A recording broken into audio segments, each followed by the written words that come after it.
On my wedding day, my husband jumped into a lake to save another woman. The guests looked at me like I was the punchline to a cruel joke. I stood in the wedding hall for 6 whole hours. The ceremonial candles burned down to mere stubs. Then my father arrived. He didn't look at anyone else. He simply lifted my heavy veil and said softly, "My sweet girl, come home with your father." The grand procession of my dowry was carried right back the way it came. That night, Commander Sebastian returned, completely drenched. He froze in his tracks as he stared at the empty bridal chamber. Rumor had it he knelt outside the Chancellor's estate for an entire night, his knees bruised and bloody. My father only sent someone out with a single message: "You want to marry my daughter? In your next life." The wedding candles had burned halfway down. Melted wax piled up into a small mountain, solidifying in the tray. My bridal veil was incredibly heavy. The golden embroidery pressed down on my head, making my neck ache from the sheer weight. The hall was quiet. No, not quiet. It was a dead, suffocating silence. A silence mixed with pure, gloating amusement. I could hear the guests whispering, their hushed voices buzzing around my ears like countless flies. It's been 6 hours. Has the commander really not returned? He abandoned his own wedding for a woman. The Chancellor's family has completely lost their dignity. More than just dignity. Look at that massive dowry paraded all the way across the city. And now? The groom has run off. I stood there completely motionless. My body had long since gone numb, but my ears stubbornly caught every single piercing word. Today was supposed to be the happiest day of my life with Sebastian. It was supposed to be. 2 hours ago we were just about to exchange our vows. The priest's booming voice echoed through the commander's estate. Right at that moment, a servant rushed in, practically tripping over himself. His voice trembled violently as he shouted, "Commander! It's terrible!" The servant gasped for breath in a complete panic. Miss Lily fell into the estate's deep lake. I felt Sebastian's body instantly stiffen. He didn't look back at me. He didn't even hesitate for a fraction of a second. I only saw the hem of his wedding suit blur into a swift, resolute arc as he dashed out the door. He left like a gust of wind. And with him, he swept away all the joy in the hall, along with my dignity. Lily, his childhood sweetheart, a distant cousin fostered right here in the commander's estate. A woman who always wore a delicate white dress, spoke in a breathy whisper, and looked as if she might be blown over by a strong breeze. She claimed to have been frail since childhood. She couldn't handle the wind, couldn't endure the sun, and couldn't raise her voice. But just a moment before Sebastian rushed out, I saw her clearly through the slit of my veil. She was standing in the corner of the crowd. Across the sea of noisy guests, she stared directly at me. There was not a trace of sickness in her eyes. Instead, there was a cold, triumphant gleam of provocation. Then she turned and walked toward the backyard. Shortly after, the news of her drowning arrived. The guests in the hall went from initial shock, to whispering, and finally to undisguised amusement as they watched the drama unfold. Sebastian's mother, my mother-in-law-to-be, could finally sit still no longer. She walked over to me, her voice dripping with impatience and cruelty. "Eleanor, you are a lady of high birth. Act like you understand the situation. Lily is a frail girl. She only had this accident because she rushed over to attend your wedding. It's only right for Sebastian to go save her. Standing here like a statue, what do you look like? You are only making yourself a laughingstock." I remained silent. My throat felt like it was blocked by a lump of burning coal. I couldn't utter a single word. Understand the situation? At my own wedding, my husband abandons me to save another woman, and I need to be understanding? I had to watch him risk his life for someone else while I stood here like a fool under this ridiculous veil, taking everyone's judgment and mockery. And I'm supposed to be understanding? Take off that veil yourself right now. Are you expecting Sebastian to come back and do it for you? Seeing me frozen, her tone turned even nastier. Don't put on your Chancellor's daughter airs with me. Now that you've entered my commander's estate, you will follow my rules. Rules. My father had taught me etiquette and rules since I was a little girl. I had spent 18 years learning the rules, only to have my dignity shredded in the most humiliating way on my very wedding day. My hands hung at my sides, gripping my wedding dress so tightly that my nails dug right into my palms. I could not collapse. A daughter of House Vance would never fall apart in a moment like this. The candle flames flickered, burning down yet another inch. Half the guests in the hall had already left. Those who remained were only waiting for the final act, eager to see this joke play out to its miserable end. Sebastian's mother had already retreated to the back rooms to rest, tossing over her shoulder a dismissive, utterly ridiculous. Before she left, in the massive wedding hall, only I remained, standing among a priceless dowry that now felt incredibly ironic. The mahogany chests were piled as high as small mountains, each decorated with bright red wedding symbols. My mother, when she was still alive, had prepared every single one of those chests with her own hands. She always said that her daughter would marry with unimaginable grace, possessing a confidence and backing that no one could ever rival. Confidence. Backing. Where was any of that now? Just as I felt I couldn't hold myself upright for another second, just as my bones were about to give way, a commotion broke out at the entrance. It wasn't Sebastian. My already dead heart didn't even register a single ripple of hope. Instead, I heard the synchronized clanking of armor. Steady, powerful footsteps echoed through the hall, each step seeming to stomp directly onto the hearts of everyone present. The noisy crowd parted automatically, clearing a wide path. A man walked in, backlit by the evening glow. He was dressed in the crimson robes of the royal court, embroidered with golden cranes, the mark of the highest-ranking civil official in the empire. His hair was impeccably groomed, the gray strands catching the candlelight in silver flashes. His face, commanding natural authority without a hint of anger, was entirely expressionless. It was my father, the kingdom's chancellor, Arthur Vance. He didn't look at the dumbfounded guests. He didn't look at the messy fruit peels scattered on the floor. He didn't even glance at the empty seat of honor that belonged to the absent groom. From the moment he stepped through the door, his gaze landed entirely on me. He looked past the crowd, past the mockery, and past all my unbearable humiliation. He walked right up to me and stopped. The hall was so quiet you could hear the soft crackle of the burning candles. Everyone held their breath, waiting to see how the Chancellor would handle this disaster. Would he scold his daughter for being unreasonable? Or would he swallow his pride and make excuses for the commander's estate, begging for a peaceful resolution? My father said nothing. He merely raised his hand, the very same hand that had taught me how to write and play chess, the hand that directed the fate of the empire in the royal court, now steadily and gently lifted my red bridal veil. The moment the veil fell away, the tears I had held back for hours finally rolled down my cheeks in defeat. I looked into my father's eyes. In those eyes that had read countless royal decrees and seen through the deepest worldly truths, there was no blame. There was no disappointment. There was only an overwhelming, world-shattering heartache. My sweet girl. His voice was as steady as ever, yet carrying a faint, unprecedented hoarseness. Come home with your father. Those few simple words. They crashed into my heart, heavier than 1,000 speeches. I couldn't hold it back anymore. The floodgates broke and my tears poured out. He didn't say another word to me. He simply turned around and issued his second command to the Vance family guards he had brought with him. His voice wasn't loud, but it echoed clearly through every corner of the wedding hall. Take the lady's dowry. Every single piece. Carry it all back. Yes, my lord. The guards responded in perfect unison, their voices booming with intimidating force. They immediately got to work, lifting those mahogany chests adorned with wedding symbols and carrying them out, one by one. Their movements were sharp, efficient, and entirely without hesitation. The guests were absolutely stunned. This wasn't damage control. This was completely tearing the place down. Taking back a massive dowry untouched was far more brutal than a public slap to the face. It was a declaration to the entire capital city. The daughter of House Vance is no longer getting married. I followed my father walking out step by step. The moment I stepped through the doors of the wedding hall, my back straightened completely. The night wind dried the tears on my face and scattered the very last shred of fantasy I held for Sebastian. From the north side of the city to the south, our journey here had been undeniably glorious, but our return was ruthlessly resolute. That trail of wedding red stretched out like a long bleeding wound, permanently etched into the twilight of the capital. By the time we returned to the Chancellor's estate, the sky had turned pitch black. The estate was entirely unlit. The servants stood on either side in breathless silence, not even daring to exhale too loudly. My father dismissed everyone and personally supported me as we walked back to my bedchamber. Everything in the room was exactly as I had left it before the wedding. The scriptures I hadn't finished copying still rested on my desk. It was as if that city-shaking wedding had been nothing more than a ridiculous, absurd dream. My father poured me a cup of hot tea and watched as I took small, slow sips. Do not let today's events weigh on your heart, he spoke, shattering the heavy silence. The fault does not lie with you. I clutched the warm teacup and shook my head. Father, I know I did nothing wrong, but I have become the laughingstock of the entire capital. A laughingstock? A cold smirk crept up my father's lips. Whoever dares to laugh, I will make sure they never laugh again. The daughter of Arthur Vance will be protected for a lifetime, even if she never marries. No one is allowed to bully you. His words brought a sliver of warmth to my freezing heart. But I knew things weren't that simple. Sebastian's family leads the military. They hold the kingdom's military power. For us to act this way. I paused, unable to finish the terrifying thought. Military power? My father let out a cold scoff, a sharp glint I had never seen before flashing in his eyes. That power was granted by His Majesty. It does not belong to his family. If he can abandon you at his own wedding for a woman, tomorrow he could abandon his king for something else. Do you think His Majesty can sleep soundly using a man like that? I instantly understood my father's meaning.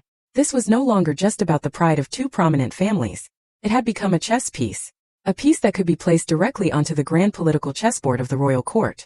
That night I stripped off the heavy wedding gown, changed into my usual clothes, and didn't speak another word until dawn. First thing the next morning, news spread like wildfire through the entire estate. My lady! My lady! My personal maid Ruby rushed into the room gasping for air. The commander! Commander Sebastian is kneeling right outside our estate gates. My hand, which had been combing my hair, paused in midair. Since when? I heard he rushed back late last night. He returned to his estate, found the bridal chamber completely empty, and realized you and the dowry were gone. That's when he panicked. His servants said his father was so furious that he punished him by military law on the spot. He took dozens of beatings with a heavy rod. Then, covered in fresh wounds, he ran straight to our gates and has been kneeling there since the dead of night. Ruby's tone carried a distinct sense of satisfying vindication. I looked at myself in the bronze mirror. My face was deathly pale, with faint dark circles under my eyes. But in those eyes, there was no longer the shy anticipation of a bride-to-be. There was only a suffocating deadness, cold and still like a frozen pool. He knelt for an entire night? His knees were bruised and bloody? I only found it laughable. If he knew he would regret it, he shouldn't have done it in the first place. Did he really think playing the tragic victim like this could erase the utter humiliation I suffered? Did he think it would soften my father's heart? He severely misunderstood my father. And he completely underestimated a woman whose heart had already died. Sure enough, for the entire morning, my father showed no reaction whatsoever. He went to the early royal court session as usual, and upon returning, he handled his official duties in his study. It was as if the man kneeling outside didn't exist at all. It wasn't until early afternoon that the head butler came rushing in to report. My lord, someone from the palace is here. They said His Majesty is requesting an audience with you, and... The butler hesitated, gulping nervously before finishing. And Commander Sebastian outside the gates. My father set down his writing brush, his face betraying neither joy nor anger. He walked to the doorway and finally issued his first order regarding Sebastian. Go. Deliver a single message to the commander. The butler bowed deeply. Your orders, my lord. My father stared out at the gray, overcast sky. He spoke word by word, his voice as cold and hard as iron. You want to marry my daughter? He paused for a heavy moment, before slowly spitting out the final words. In your next life. The carriage heading to the palace rolled over the cobblestone road, its wheels letting out a dull, heavy rumble. Inside, my father, Arthur Vance, sat with his eyes closed to rest, remaining completely silent for the entire journey. But I knew his mind was far from peaceful, despite his calm exterior. The royal palace was the absolute center of power. It was the most treacherous battlefield of fame and fortune. His Majesty summoning them today was definitely not for a simple mediation of family matters. I did not go.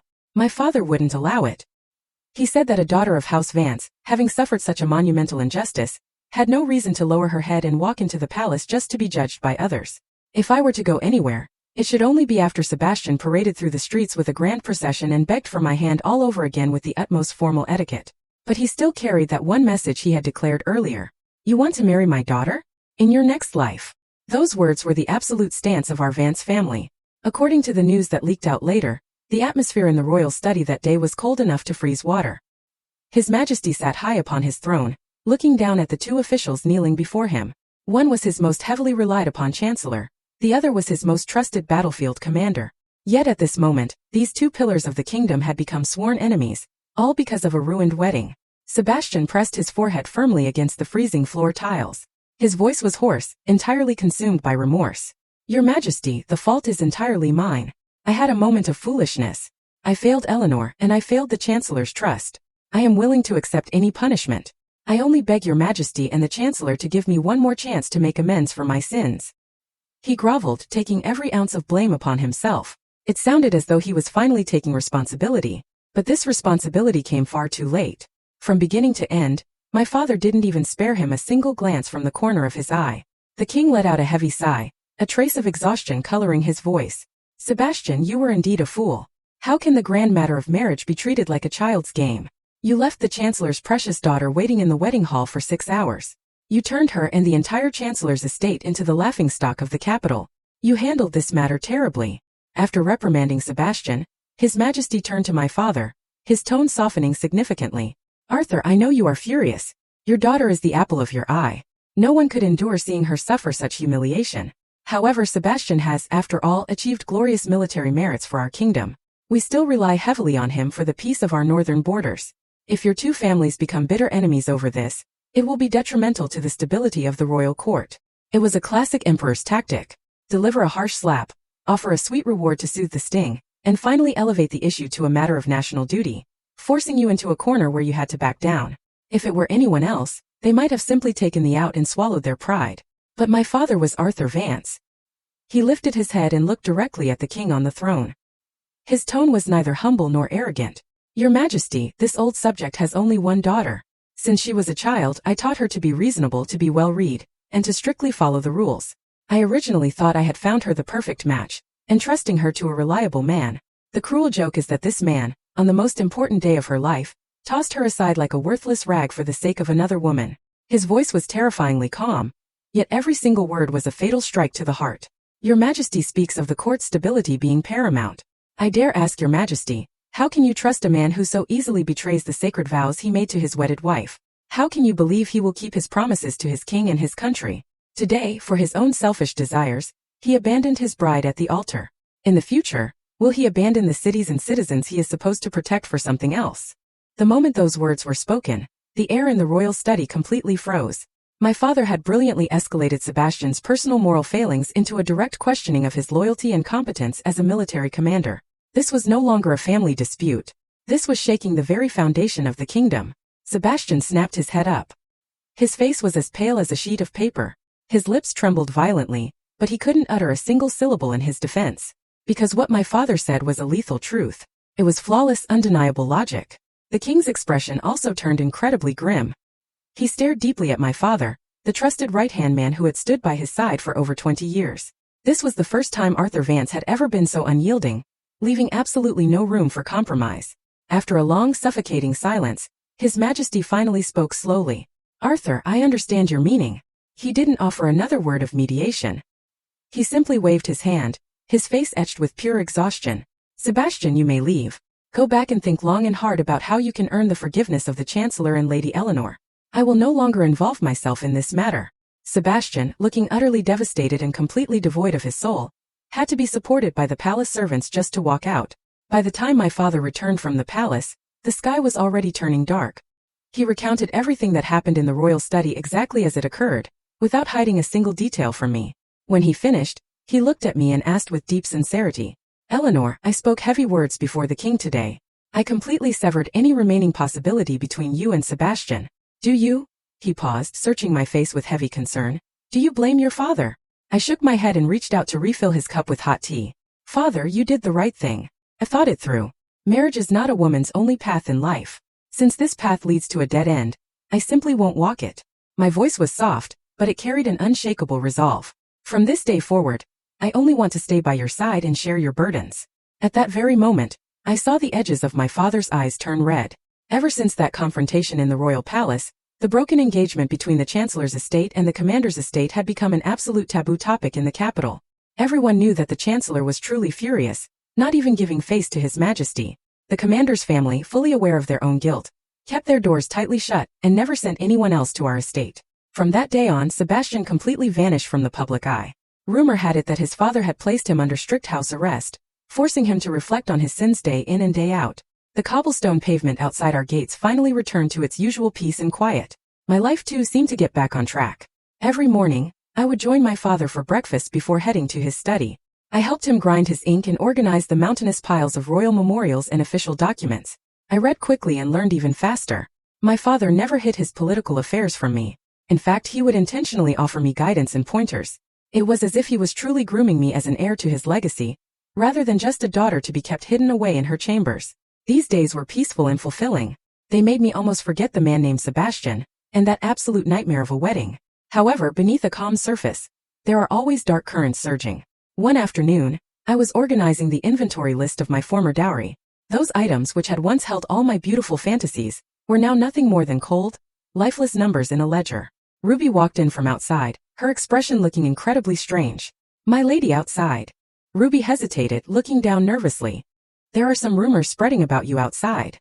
Oh, I didn't even lift my head, continuing to mark the ledger with my red ink brush. What are they saying? That I am a jealous woman? Or that I'm abusing my father's power to show no mercy to the Commander's estate? Ruby stared at me in pure shock. My lady, she gasped. How did you know? I set down my brush and offered a faint smile. There was not a single trace of warmth in that smile. Of course I know. The commander's estate suffered a massive humiliation, and Sebastian's mother is fiercely protective and unbelievably spiteful. It would be stranger if they weren't playing dirty tricks behind my back. Over the past 2 weeks, I had instructed Ruby to quietly gather intelligence on the commander's estate. I knew Sebastian was locked up, but Lily, that pitiful, innocent-looking little flower, had been moved directly into his mother's courtyard to be personally cared for. They publicly declared that they pitied her loneliness and adopted her as a goddaughter. How utterly laughable. A woman who had ruined her own son's marriage and brought shame to their entire family was suddenly elevated to a precious goddaughter. This wasn't an adoption. This was a blatant provocation aimed right at me, and at the entire Chancellor's estate. It was their way of telling everyone that their family would rather have an orphan of questionable origins than the legitimate daughter of the Chancellor. They are saying that even before the wedding, you couldn't tolerate Miss Lily and made things difficult for her on multiple occasions. They even said that on the day of the wedding, you purposely insulted her, which caused her to panic and accidentally fall into the lake. Ruby's face turned bright red with fury. It's a complete inversion of the truth. My lady, we can't just let them drag your name through the mud like this. Don't panic. I patted her hand soothingly and picked up the ledger once more. Let them talk. The uglier their words are now, the harder their faces will be slapped in the future. My gaze landed on a specific page in the ledger. It recorded a set of white porcelain teaware known as the 12 Floral Goddesses, handcrafted by a grandmaster from the previous dynasty. It was absolutely exquisite and virtually priceless. It was a bottom-of-the-chest treasure left to me by my mother. I remembered Sebastian accidentally mentioning once that Lily's absolute favorite thing was white porcelain. The corners of my mouth slowly curled into an icy smirk. Ruby, go to the storehouse and bring out the 12 Floral Goddesses tea set. Ruby was completely bewildered. What do you need that for, my lady? I am going to sell it. Sell it? Ruby turned pale with shock. My lady, that is a beloved treasure your mother left for you. How can you sell it? It's just a dead object. No matter how beloved, it is not as important as a living person's reputation. I stood up and walked to the window, gazing at the sycamore tree in the courtyard that was just beginning to sprout new buds. Besides, I'm not just going to sell it casually. I am going to host a grand appraisal banquet. I will invite all the prominent noblewomen and ladies in the capital. I want everyone to know that I, Eleanor Vance, am currently a bit tight on money, so much so that I have no choice but to sell off my mother's heirlooms. Ruby was sharp, and she immediately understood my intention. My lady, are you trying to? She paused, her eyes widening. Make everyone think that because our estate brought all the dowry back and lost so many betrothal gifts, we are having financial troubles. More than that. A sharp gleam flashed in my eyes. I want everyone to see my desperation. People naturally sympathize with the weak. When a wronged, vulnerable woman is forced to sell her mother's relics just to maintain her dignity, who do you think they will believe when it comes to the truth? What I wanted to achieve went far beyond merely gathering sympathy. I was going to use this appraisal banquet to roast Lily and the commander's estate over an open fire. Didn't they say I couldn't tolerate her? Fine. Then I would use my actions to tell everyone that I am selling off her absolute favorite thing without a single ounce of hesitation. Weren't they broadcasting how frail and kind she was? Perfect. Then I wanted to see, when this tea set she dreamed of appeared at the banquet, whether she would be tempted, whether she would make Sebastian buy it for her. If she wasn't tempted, it would prove that all her previous claims of liking it were completely faked. If she was tempted and had Sebastian buy it for her, then that would be even better. A man who had just abandoned his bride, turning around and dropping a fortune to buy his former bride's mother's heirloom for another woman. This show would be far more entertaining than simple empty rumors. Inside the commander's estate, the atmosphere was as suffocating as the ocean right before a violent storm. The old commander, still clad in his heavy armor, sat at the head of the hall with a face as dark as iron. Kneeling on the floor before him was Sebastian. Though dressed in his casual robes, the fabric could not hide the brutal wounds underneath. You ungrateful wretch. The old commander violently smashed his teacup onto the floor, shattering it into countless pieces. I ordered you to reflect on your sins behind closed doors. What exactly have you been reflecting on? Sebastian lowered his head even further. His voice was hoarse and dripping with exhaustion. Father, I know I was wrong. You know you were wrong? I don't think you have the slightest clue where you went wrong. The old commander trembled with absolute fury, pointing a finger directly at his son's nose. Was your mistake saving a life? No. Your mistake was your sheer stupidity. You completely failed to read the room and weigh the consequences. To abandon your bride right in the middle of your vows, under the watchful eyes of the entire capital's nobility, you didn't just throw away Chancellor Vance's dignity. You trampled on the honor our family spent generations building in blood. The seasoned general was decisive and ruthless on the battlefield, holding immense prestige in the royal court. He understood better than anyone just how catastrophic the consequences of his son's impulsive action would be. This wasn't just a failed marriage. It was a brutal rupture between the military faction and the civil officials. Arthur Vance's words before the king had practically seized every military commander by the throat. Since ancient times, a king's greatest fear was a general hoarding military power and defying orders. Sebastian's behavior had perfectly validated that exact fear of uncontrollability. The only reason His Majesty didn't strip you of your command on the spot is because he remembered your past merits and our family's absolute loyalty. The old commander's rage only intensified as he spoke. And you? What have you and your foolish mother been doing instead? Right at that moment, a gentle trembling voice drifted in from outside the hall. Please do not be angry with Sebastian anymore. It is all my fault. The voice paused, letting out a pitiful sob. It is my cursed fate. I should never have fallen into the water at such a time, bringing so much trouble to Sebastian and this noble house. Lily, dressed in a plain white gown, slowly walked in. She was being carefully supported by Sebastian's mother. Her face was deathly pale, and her eyes were rimmed with red. She looked so incredibly fragile, swaying slightly as if she might faint at any given second. The moment Sebastian's mother saw her son kneeling on the hard floor, her heart ached terribly. She immediately rushed forward to help him up, glaring fiercely at her husband. What are you doing to him? She shrieked. Sebastian is still heavily injured. What did he do wrong by saving a life? Were we supposed to just watch Lily drown? If you ask me, the one in the wrong is that Eleanor Vance. She is narrow-minded and making a mountain out of a molehill. So what if she had to wait a little longer? To throw a tantrum, cancel the wedding, and have her father run to His Majesty to tell malicious tales. She is the reason our boy is beaten black and blue. What do you know? The old commander pointed at his wife, so furious he could barely form words. Such absolute ignorance. You are utterly blind to the bigger picture. Fine, I am blind. She shielded her son behind her, speaking with righteous indignation. Look at how wonderful our Lily is. So gentle, understanding, and well-mannered. Nothing like that arrogant, domineering Eleanor who just uses her family's power to bully others.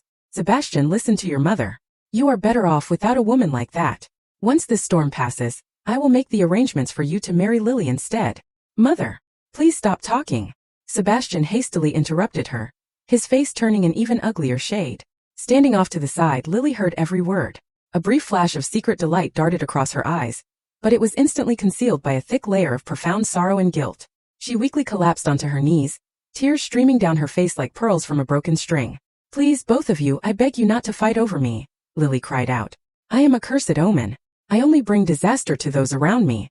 Sebastian, you must go and beg Eleanor to come back. As long as you two can reconcile. She took a shaky breath, pressing a hand to her chest. I am willing to leave the capital immediately. I will live out the rest of my miserable days in a remote convent, praying to the gods. As she spoke, she broke into a violent fit of coughing, hacking so hard it seemed as though she might cough up her own lungs. This classic tactic of retreating just to advance, paired with her tragic, pitiful appearance, instantly struck the softest spot in Sebastian's heart. He rushed forward to pull her into his arms. His eyes were filled with nothing but heartache and guilt. Lily, what nonsense are you saying? Your health is so fragile. If you leave the estate, where would you even go? How could I ever let you live that kind of life? This matter has nothing to do with you. It was my failure to handle it properly.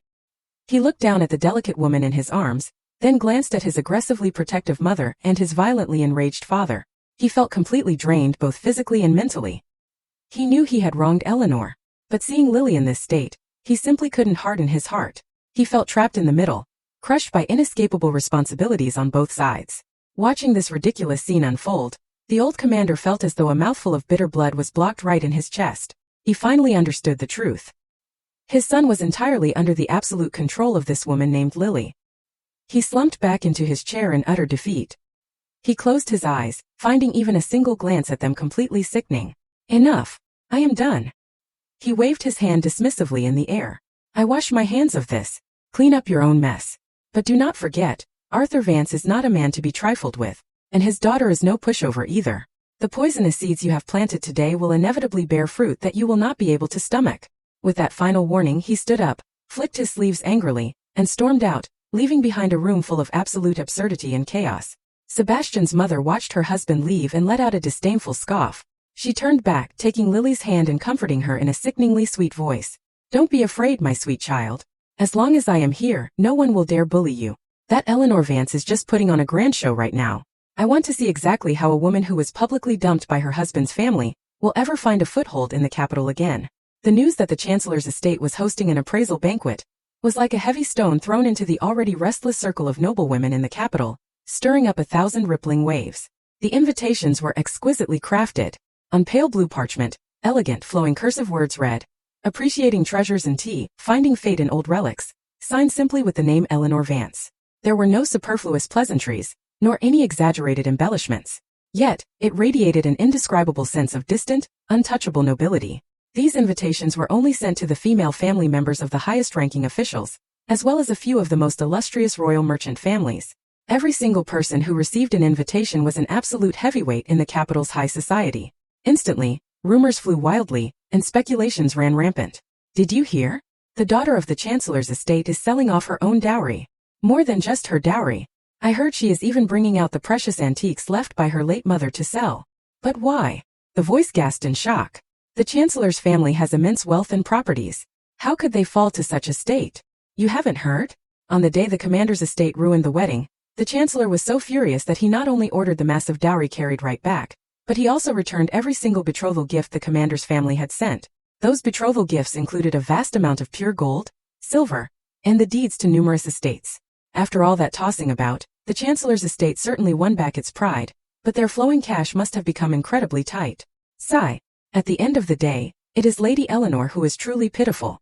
A perfectly proud and noble daughter, ruined like this by Commander Sebastian and that Lily girl. Now she has to rely on selling her mother's relics just to get by. It truly breaks the heart of anyone who hears it. These words, whether true or false, whether born out of sympathy or purely a desire to watch a good drama, reached my ears without a single syllable missing. I merely offered a faint smile and continued working on the inventory list of items for sale, deliberately placing the 12 floral goddesses, tea set in the absolute most prominent position. Public opinion was a fire I had personally ignited, and now it was burning brighter and brighter, exactly in the direction I had anticipated. What I wanted was exactly this pitiful image. Only when I stood low enough and appeared weak enough, would everyone direct their pitchforks toward the high and mighty Commander's estate. And the Commander's estate at this very moment had indeed received the news. The news was brought in by a niece from Sebastian's mother's maiden family. She hadn't received an invitation, but had heard about it at a gathering in another estate. She eagerly recounted the tale to Sebastian's mother, adding plenty of extra fuel and exaggeration to the story. "Aunt, you have no idea. It spread all over the outside world." The niece gossiped excitedly. "They say Eleanor Vance returned all the betrothal gifts just to spite you and cousin Sebastian. Now she is so broke she can't even afford to put food on the table. She has to sell off her dowry and family relics. She is even specifically selling some white porcelain tea set called the 12 Floral Goddesses, claiming it's a precious treasure left by her mother." Upon hearing this, Sebastian's mother froze for a moment, before a look of utter disdain washed over her face. I knew she was just putting on a grand show, a woman whose engagement was broken without a husband's family to back her. Even if her father is the Chancellor, can he protect her for a whole lifetime? Now she finally knows the bitter taste of having no money. It serves her right. As she gloated with malicious joy, she completely failed to notice Lily, who was currently massaging her legs beside her. The moment Lily heard the words 12 floral goddesses, her entire body violently stiffened, and a burning feverish light instantly burst into her eyes. That tea set. She had once seen the description on Eleanor's dowry list. As white and flawless as jade, as thin as a cicada's wing, so translucent that it cast a clear shadow under the light. Every single cup was painted with a breathtakingly lifelike floral goddess of the month. It was an out-of-print masterpiece created by a grandmaster from the previous dynasty. It was a priceless treasure that couldn't be bought even with mountains of gold. She wanted it so badly she dreamt about it. This wasn't just because of its beauty and rarity. It was because it used to belong to Eleanor because it was her mother's heirloom. If she could make Sebastian buy it with his own hands and present it to her, it would be the absolute ultimate humiliation and victory over Eleanor Vance. For the rest of that day, Lily appeared incredibly restless and distracted. When night fell and Sebastian came to visit her, she was sitting by the window, weeping softly in front of a solitary, flickering oil lamp. "Lily, what's wrong? Are you feeling unwell?" Sebastian's voice carried a mix of deep concern and heavy exhaustion. These past few days of being grounded at home had tortured his soul. Only here, by Lily's side, could he find a fleeting moment of peace. Lily turned her head, looking up at him with tear-filled eyes, and shook her head. "No." She let out a trembling breath. "I am fine, Sebastian. I just heard some rumors from the outside, and I feel so heartbroken for Eleanor." She paused, adopting a painfully careful and hesitant tone. "I heard that Eleanor is going to sell her mother's relics, and among them is a set." She bit her lip nervously. "A set of white porcelain teaware that she cherishes most. I remember you once told me, Sebastian, that this tea set is a peerless treasure in this world. Eleanor must be in desperate need of money to make such a helpless decision. It's all my fault. If it weren't for me, she would never have done this. She trailed off, letting out a heavy, guilt-ridden sigh. Her words were like individual needles, stabbing viciously into Sebastian's heart. Of course he knew about that tea set. He still remembered when he first saw that dowry list. He had even smiled and told Eleanor that Lily loved white porcelain more than anything, and that when Lily saw this tea set in the future, she would be overwhelmed with envy. How had Eleanor replied back then? She had merely smiled gently and said, "This is the deepest memory my mother left for me. I will cherish it carefully for my entire lifetime. Cherish it for an entire lifetime." He swallowed hard. But now she was going to sell it. Sebastian's heart felt as if it had been viciously gripped by a giant invisible hand. The pain was so intense he could barely breathe. He knew that Eleanor was doing this specifically for him to see. Seeing his face turn deathly pale, Lily knew the perfect moment had arrived. She gently tugged at Sebastian's sleeve, her voice laced with a sliver of begging and deep yearning. "Sebastian, She paused, looking down timidly. "I just feel that it would be such a tragic pity if such a priceless treasure fell into the hands of a merchant who couldn't appreciate its true value. It is so beautiful. It deserves to be carefully cherished by someone who truly understands it."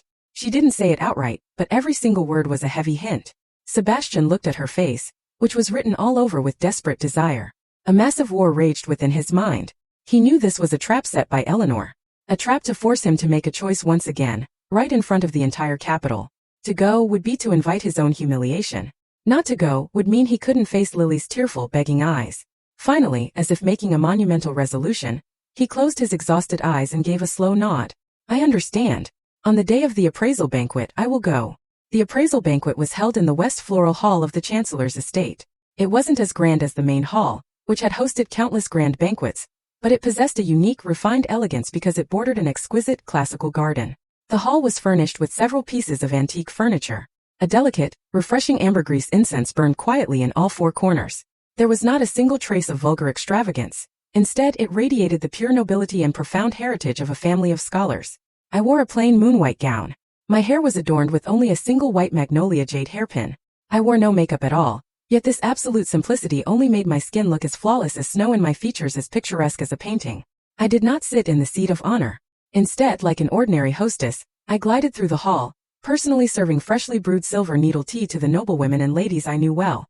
My demeanor was incredibly calm, even carrying the faintest trace of a smile. But in the eyes of everyone present, this calmness was seen as a heartbreaking display of strength. The Chancellor's daughter has truly become even more composed. Indeed, after experiencing such a tragedy, to remain this unflappable. If it were anyone else, they would have cried themselves to death in their chambers long ago. Look at her. She has lost so much weight, and her face is so pale. It truly aches the heart.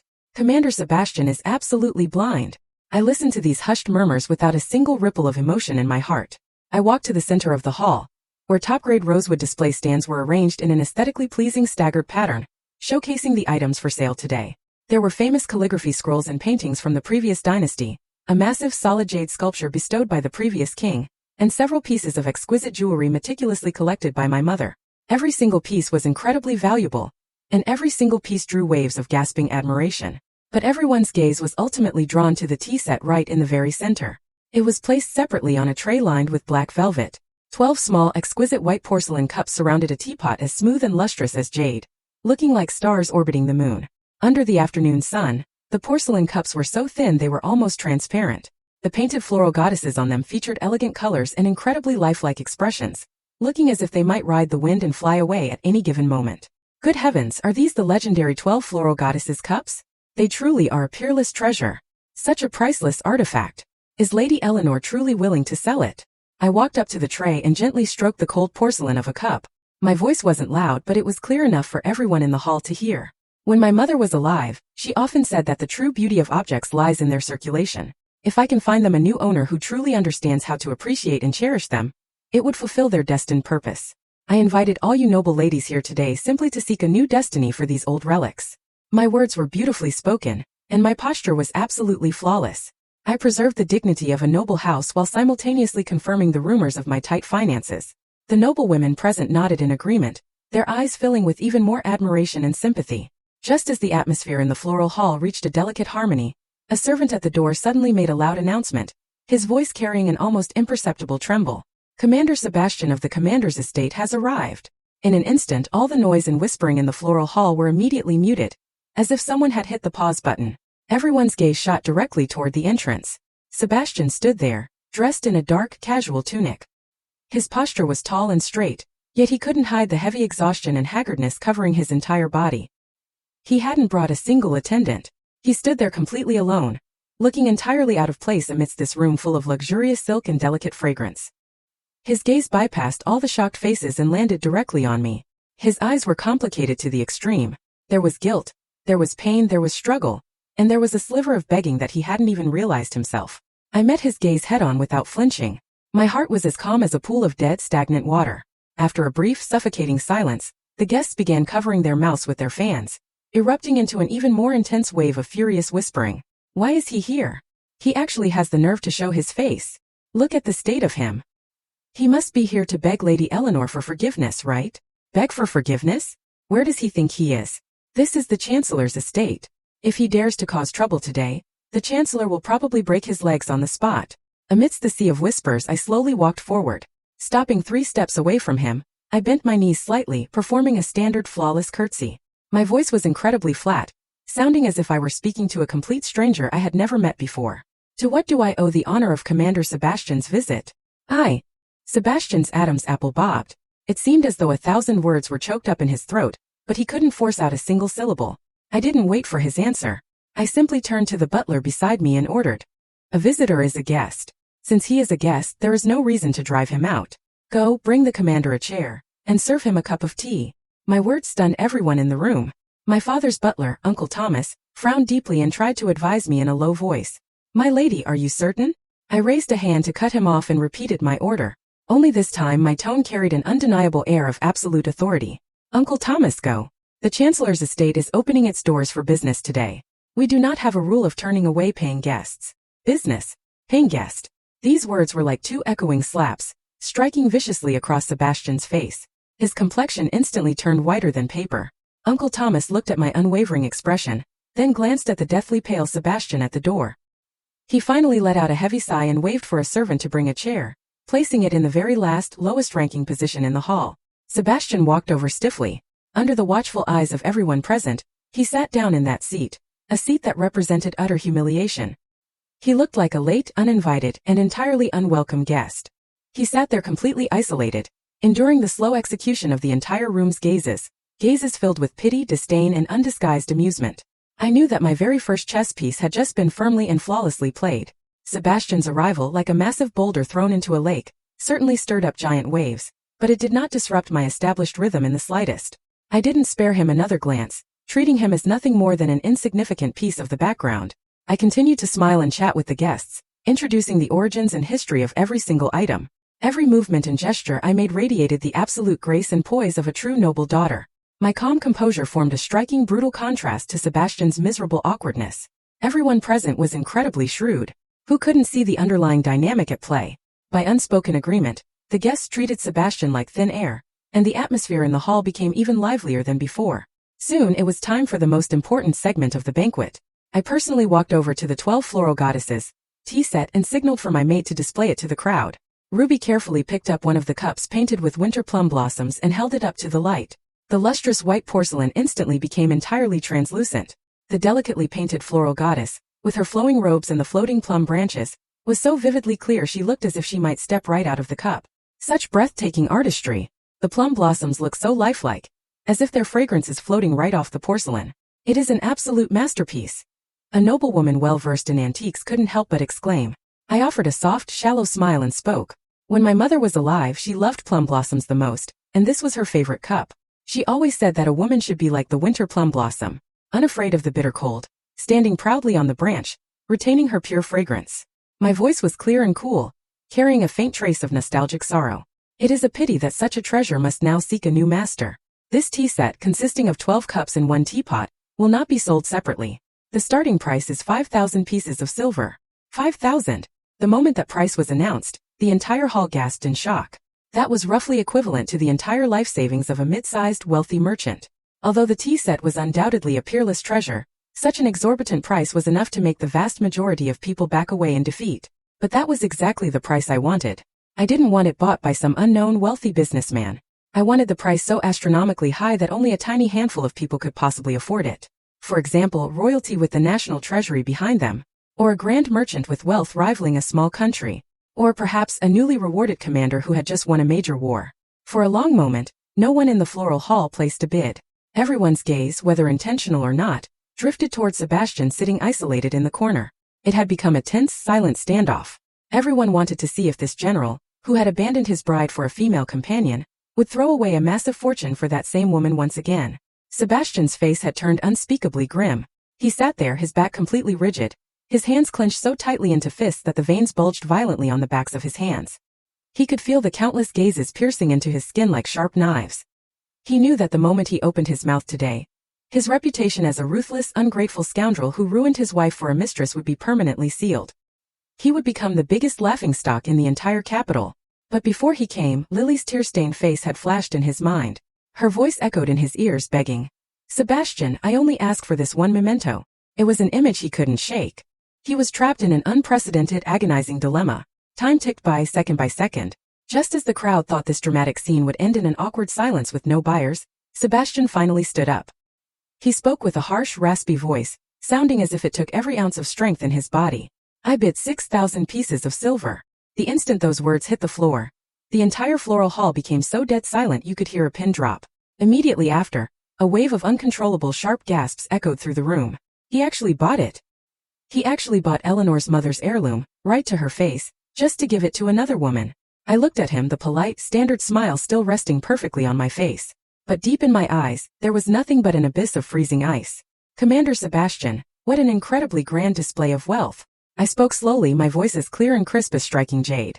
"Since the commander is so sincere, this 12 floral goddesses tea set now belongs to you."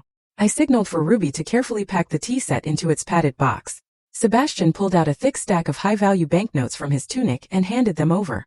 As I reached to take them, our fingertips inevitably brushed against each other for a fleeting second. His hand was burning hot, while my hand was as freezing as snow. He violently jerked his hand back, acting as if he had been physically burned. I took the banknotes, didn't even bother to count them, and handed them directly to Uncle Thomas behind me. Then I turned to Sebastian and offered a deep, graceful curtsy. I thanked the commander for his extreme generosity in solving my most desperate financial crisis. This humble lady is truly grateful. I made sure to enunciate the words, desperate financial crisis, with crystal clarity. Sebastian's body swayed unsteadily. His lips parted as if he wanted to say something, but he couldn't force out a single word. He numbly took the brocade box from the servant and practically fled the hall in a blind panic. Watching his pathetic retreating back, the guests could no longer hold themselves back. A tidal wave of furious whispers erupted instantly. "He's lost his mind. He is completely insane. Throwing away all his dignity for a woman. 6,000 pieces of silver. All just to buy a tea set to please that Lily girl? Even a commander's official salary can't withstand that kind of reckless spending." Well, that's it. Lady Eleanor and the commander's estate have completely torn each other's faces off. There is absolutely no room for reconciliation now. Amidst the chaotic noise, I calmly walked to the very center of the hall and raised the thick stack of banknotes high into the air. "Noble ladies, please listen." I raised my voice, instantly commanding the entire room into silence. The total funds raised from today's appraisal banquet amount to exactly 9,300 pieces of silver. I, Eleanor Vance, have decided to donate this money, without keeping a single penny, entirely to the Mercy Hall.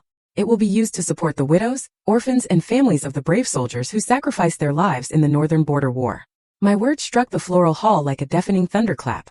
Every single person stared at me, completely dumbfounded. I swept my clear, unwavering gaze across the room. The soldiers of our nation left their souls on the battlefield to protect our homes and our kingdom.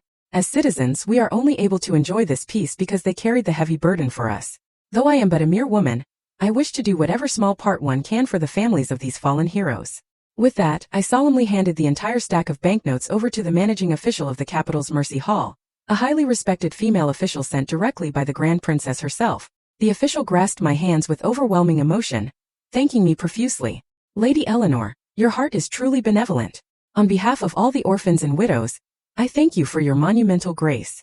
At that very moment, the entire hall fell into a state of absolute, reverent silence.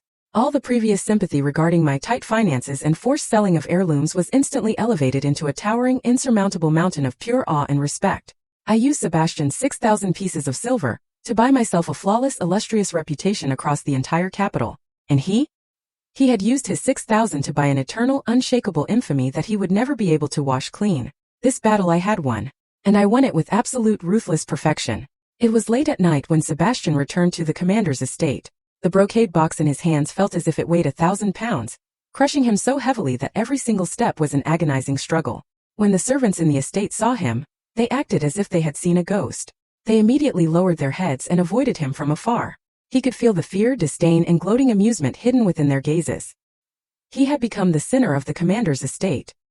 He had become the biggest laughingstock in the entire capital. Walking through the dead silent courtyards, he headed straight for Lily's pavilion. The lights were still on. The dim, yellow candlelight glowing through the paper windows was the only warmth he could think of at this miserable moment. He pushed open the door. A faint scent of medicine mixed with sweet incense immediately washed over his face. Lily was sitting in front of her vanity, wearing only a thin, delicate nightgown. She had clearly been waiting for a long time. Hearing the noise, she immediately turned her head in pleasant surprise. The moment her gaze landed on the brocade box in Sebastian's hands, her eyes instantly lit up. All of her frail sickness and delicate sorrow were swept away in a flash, leaving behind only a look of almost greedy manic ecstasy. "Sebastian, you are back!" She gasped in sheer delight. "Did you actually buy it back?" She ran forward, unable to wait another second. She threw her arms around Sebastian's arm and reached out to grab the brocade box. Sebastian didn't move. He simply let her take the box from his hands. His body was as stiff as a solid rock, and his heart was completely numb. Treating it like the ultimate treasure, Lily placed the box on the table and opened it with extreme care. When the breathtakingly radiant 12 floral goddesses tea set was fully revealed before her eyes, she let out a long, deeply satisfied sigh. "It is so beautiful," she breathed out in awe. "Even more beautiful than the rumors." She obsessively stroked the cold, smooth porcelain, completely unable to tear her hands away. "Thank you, Sebastian. I knew it. I knew I am the one you love the most in your heart." She lifted her head, tilting up a face adorned with the smile of an absolute victor, fully expecting Sebastian's warm embrace and tender affection. However, what she saw instead was a bloodless face, completely etched with exhaustion and hollow emptiness. "Sebastian, what is wrong?" Lily asked, her smile freezing for a fraction of a second. "Why do you look so terrible? Did Eleanor make things difficult for you again?" A faint trace of displeasure crept into her tone. Sebastian stared at her. He looked at the undisguised, greedy possessiveness in her eyes. He could no longer see even a single trace of that pure, untainted, innocent girl from his memories. For the very first time, he felt that the woman standing right in front of him was an absolute stranger.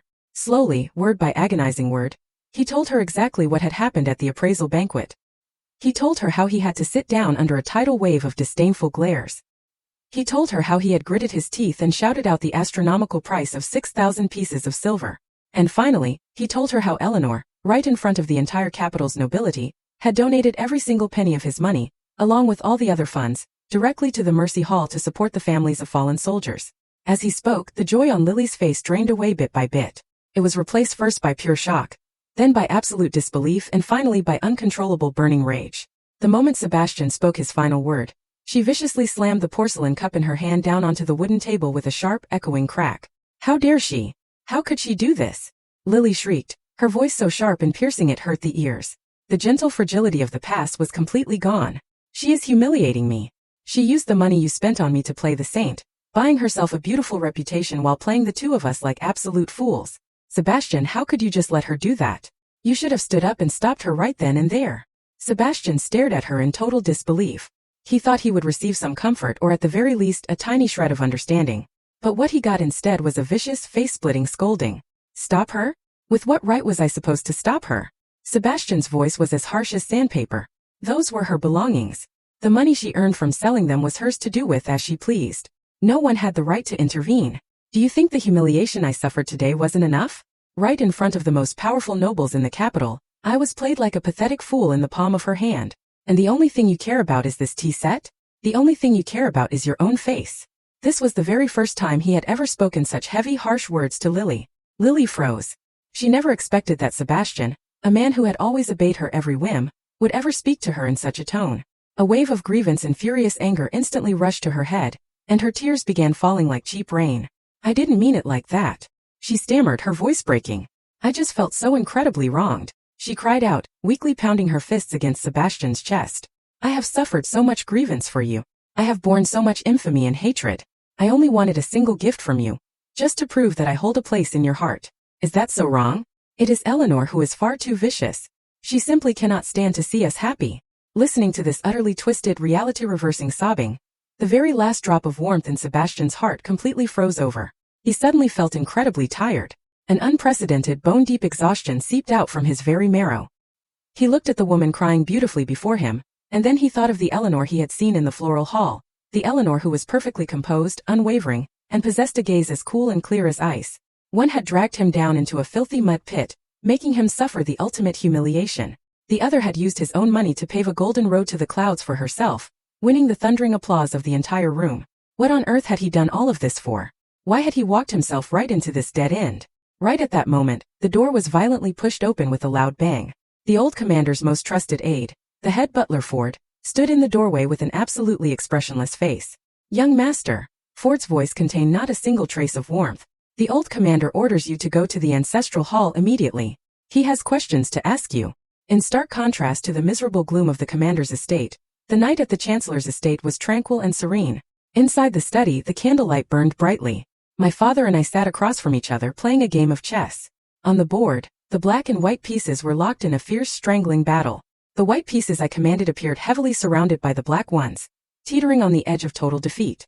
Yet, in an unnoticed corner, I had left a hidden opening, concealing a lethal strike. My father, Arthur Vance, held a black piece between his fingers, hesitating for a long time without making a move. He stared at the board, but his gaze seemed to pierce right through the game, landing directly on me. "You handled the appraisal banquet exceptionally well," he finally spoke, his voice carrying a trace of deep gratification. "Retreating only to advance, using the enemy's strength against them.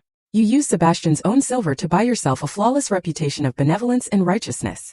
This brilliant move of pulling the firewood from beneath the cauldron not only stripped him of all his dignity, but it also completely crushed the commander's estate's moral standing. They will never be able to hold their heads high again." I firmly placed my white piece down, striking precisely at that hidden opening. In an instant, the entire surrounded cluster of white pieces came alive, brutally severing the main formation of the black pieces. "I have only learned a mere fraction of my father's wisdom," I said softly. "Rather than passively accepting the pity of others, it is far better to strike first and forge that pity into genuine, unshakable prestige. Since Sebastian wanted so desperately to play the tragic hero throwing everything away for his true love, I simply went along with the current. I built the perfect stage for him, and let him perform to his heart's absolute content." My father looked at his severed chess formation. Instead of being angry, he let out a hearty laugh and stroked his beard. "You wicked girl, your mind is far deeper than I ever imagined. However, donating that massive sum to the Mercy Hall to support the families of fallen soldiers, while it was an undoubtedly brilliant move, it is identical to roasting Sebastian and his father alive over an open fire. The old commander holds immense prestige in the military. How do you think the soldiers will view the two of them after what you did? That is no longer a matter for your daughter to consider." My tone remained utterly flat. Since Sebastian could abandon the grand duties of his family and kingdom for his own selfish desires, he deserves to bear the full weight of the consequences. The loyalty of the army and the hearts of the people can never be maintained forever resting purely on past glories. "Father, have you not always taught me that the water that bears the boat is the same water that can swallow it whole?" Hearing this, my father gave me a long, profound look. In his eyes, alongside the deep approval, there was a complex trace of emotional sighing. Perhaps he never expected that the daughter who once only cared about poetry and romance would grow up so rapidly, and so ruthlessly, after enduring a bone-chilling betrayal. "You have grown up." He tossed his black piece back into the chess box, officially conceding the match. "From now on, whatever you wish to do, do it without holding back. Even if the sky falls, your father will hold it up for you." That night's conversation forged a brand new, unspoken understanding between my father and me. We were no longer just father and daughter. We had become steadfast allies standing on the exact same battle line. The very next day, this new understanding received the most unexpected validation. Just after the early morning royal court session ended, the palace dispatched a special envoy to the Chancellor's estate to deliver His Majesty's royal decree. It wasn't an ordinary palace servant. It was the king's personal head steward, Lord Sterling. Behind him trailed a long line of attendants, carefully carrying a tray draped in bright yellow royal silk. The procession was incredibly grand. The entire Chancellor's estate was thrown into a frantic commotion. Servants knelt on the ground as far as the eye could see. My father and I went out to receive them together, kneeling properly to accept the royal decree. Lord Sterling unrolled the golden scroll. Using his distinct, slightly high-pitched voice, he read the decree aloud. "By the grace of the heavens, His Majesty declares, Eleanor Vance, daughter of Chancellor Arthur Vance, possesses a virtuous nature and impeccable grace. Facing sudden and cruel misfortune, she did not allow her spirit to be broken. Instead, She exhausted her personal wealth to support the families of our loyal fallen soldiers. Her heart is highly commendable, and her righteous actions must be illuminated. Our royal heart is deeply gratified. To honor her outstanding virtue, she is hereby granted the noble title, Lady of Serenity, endowed with the tax revenues of 300 households. Thus is the king's will. When the decree was finished, the entire courtyard fell into a stunned silence. Everyone was completely overwhelmed, dizzy from this sudden, earth-shattering royal grace. Lady of Serenity. This was a formal noble title with a designated territory and income. Although it was an entry-level aristocratic rank, for an unmarried woman, especially a woman who had just suffered a viciously broken engagement, this was an absolutely monumental honor. It meant that my identity was no longer merely the Chancellor's daughter. I was certainly not the abandoned bride of the Commander's estate. I was now an independent noblewoman, personally titled and recognized by the royal family itself. The king's move carried a profound, terrifyingly deep intention. He didn't directly intervene in the feud between the Commander's estate and our own, but through this single decree of reward, he made his absolute stance crystal clear. He was telling the entire kingdom that he highly praised my actions. He was standing firmly on the side of the Vance family, and this was the most brutal, resounding slap across the face to the Commander's estate. The daughter-in-law that your Commander's estate threw away has been personally knighted by the royal family. Your ruthless betrayal only served as a dark background to illuminate the absolute loyalty, filial piety, and righteousness of the Vance family. I raised both hands above my head, respectfully accepting the golden scroll. I bowed deeply to show my immense gratitude. This humble subject, Eleanor Vance, thanks His Majesty for his monumental grace. Long live the king. My voice was steady, composed, and perfectly calm. I knew perfectly well that this royal decree was earned for me by Sebastian. He used his own sheer stupidity and disgraceful behavior to push me, step by step, onto this towering pedestal that didn't originally belong to me. From this day forward, we were no longer just a pair of bitter ex-lovers. The distance between us was now as vast as the heavens and the mud beneath my feet. The news of Eleanor Vance being titled Lady of Serenity grew wings and spread through every street and alley of the capital within a single day. The storytellers in the tea houses and taverns immediately spun the event into thrilling new tales. They chanted phrases like, "The foolish commander betrays his bride, the virtuous lady is crowned by the king," and, "Blessings in disguise, Eleanor Vance turns tragedy into triumph, becoming the absolute paragon of women." In an instant my reputation reached an unprecedented peak. I was no longer the pitiful, abandoned victim of a cancelled wedding. I was a resilient, benevolent, and legendary woman personally recognized by the royal crown. Forming a brutally sharp contrast was the absolute desolation and deathly gloom of the Commander's estate. While the entire capital was buzzing about my royal reward, another royal decree was silently delivered into the Commander's estate. Inside the ancestral hall of the Commander's estate, sandalwood incense curled into the air. The memorial tablets of their ancestors stood in solemn, imposing rows. Sebastian had already been kneeling on the freezing floor tiles for an entire night. His knees had long since gone completely numb. The wounds on his back, assaulted by the biting cold, began to throb with a dull, sickening pain. Yet, this physical torment was absolutely nothing compared to the agonizing remorse tearing at his mind. The old commander stood before him with his hands clasped behind his back. Having not slept a wink all night, he looked as though he had aged 10 years. He didn't strike him, nor did he scream or scold. He simply stared at his kneeling son in complete silence, his eyes overflowing with bottomless disappointment. Right at that moment the king's head steward Lord Sterling arrived bearing a royal decree. This time, his face held none of the warm, radiant smiles he had shown at the Chancellor's estate. It was replaced entirely by a cold, strictly businesslike indifference. Old Commander Sebastian, receive the king's decree. Both men's hearts sank simultaneously as they knelt to accept the decree. Lord Sterling unrolled the golden scroll. His voice echoed through the empty ancestral hall, sounding exceptionally clear and exceptionally freezing. By the grace of the heavens, His Majesty declares, Commander Sebastian, a young talent who once achieved great merits for the kingdom. However, his recent actions have been utterly reckless, and his personal morals severely lacking. This has caused severe domestic discord and widespread public outrage. He has truly failed our profound expectations. To serve as a warning to others, effective immediately, he is stripped of his title as Deputy Commander of the Northern Garrison. He shall forfeit 1 year's salary and be confined to his home for 3 months to reflect on his sins. He is not to step outside without a direct royal summons. Let him reflect deeply and correct his past wrongs. Thus is the king's will. Stripped of his military rank, confined for reflection. This royal decree was far heavier than any military beating or furious reprimand. To a general, military power was his very life and glory. Now the king had personally ripped away the very thing he was most proud of. Although it was only a deputy command, everyone understood perfectly well that this was just the beginning. a military commander permanently branded with the label of lacking personal morals, had an impossibly thick, suffocating shadow cast over his entire future. This subject accepts the decree. The old commander's voice was unspeakably hoarse, sounding as though he had exhausted every last ounce of strength in his body. Sebastian, however, completely froze. He knelt there like a soulless stone statue. It wasn't until Lord Sterling placed the golden scroll directly into his hands that he violently flinched, as if waking from a nightmare. Stripped of his military rank.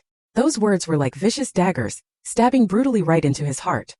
He remembered crawling his way up through the military camp since he was a young boy. He remembered the glorious merits he had earned through countless near-death experiences on the battlefield. He remembered the sacred vow he had made to his father, that he would surpass all their ancestors and become the greatest general of his generation. Now all of that had vanished into mere bubbles, destroyed entirely by his ridiculous so-called loyalty and love. After Lord Sterling left, the ancestral hall fell into a deathly, suffocating silence. After a very long time, the old commander finally spoke.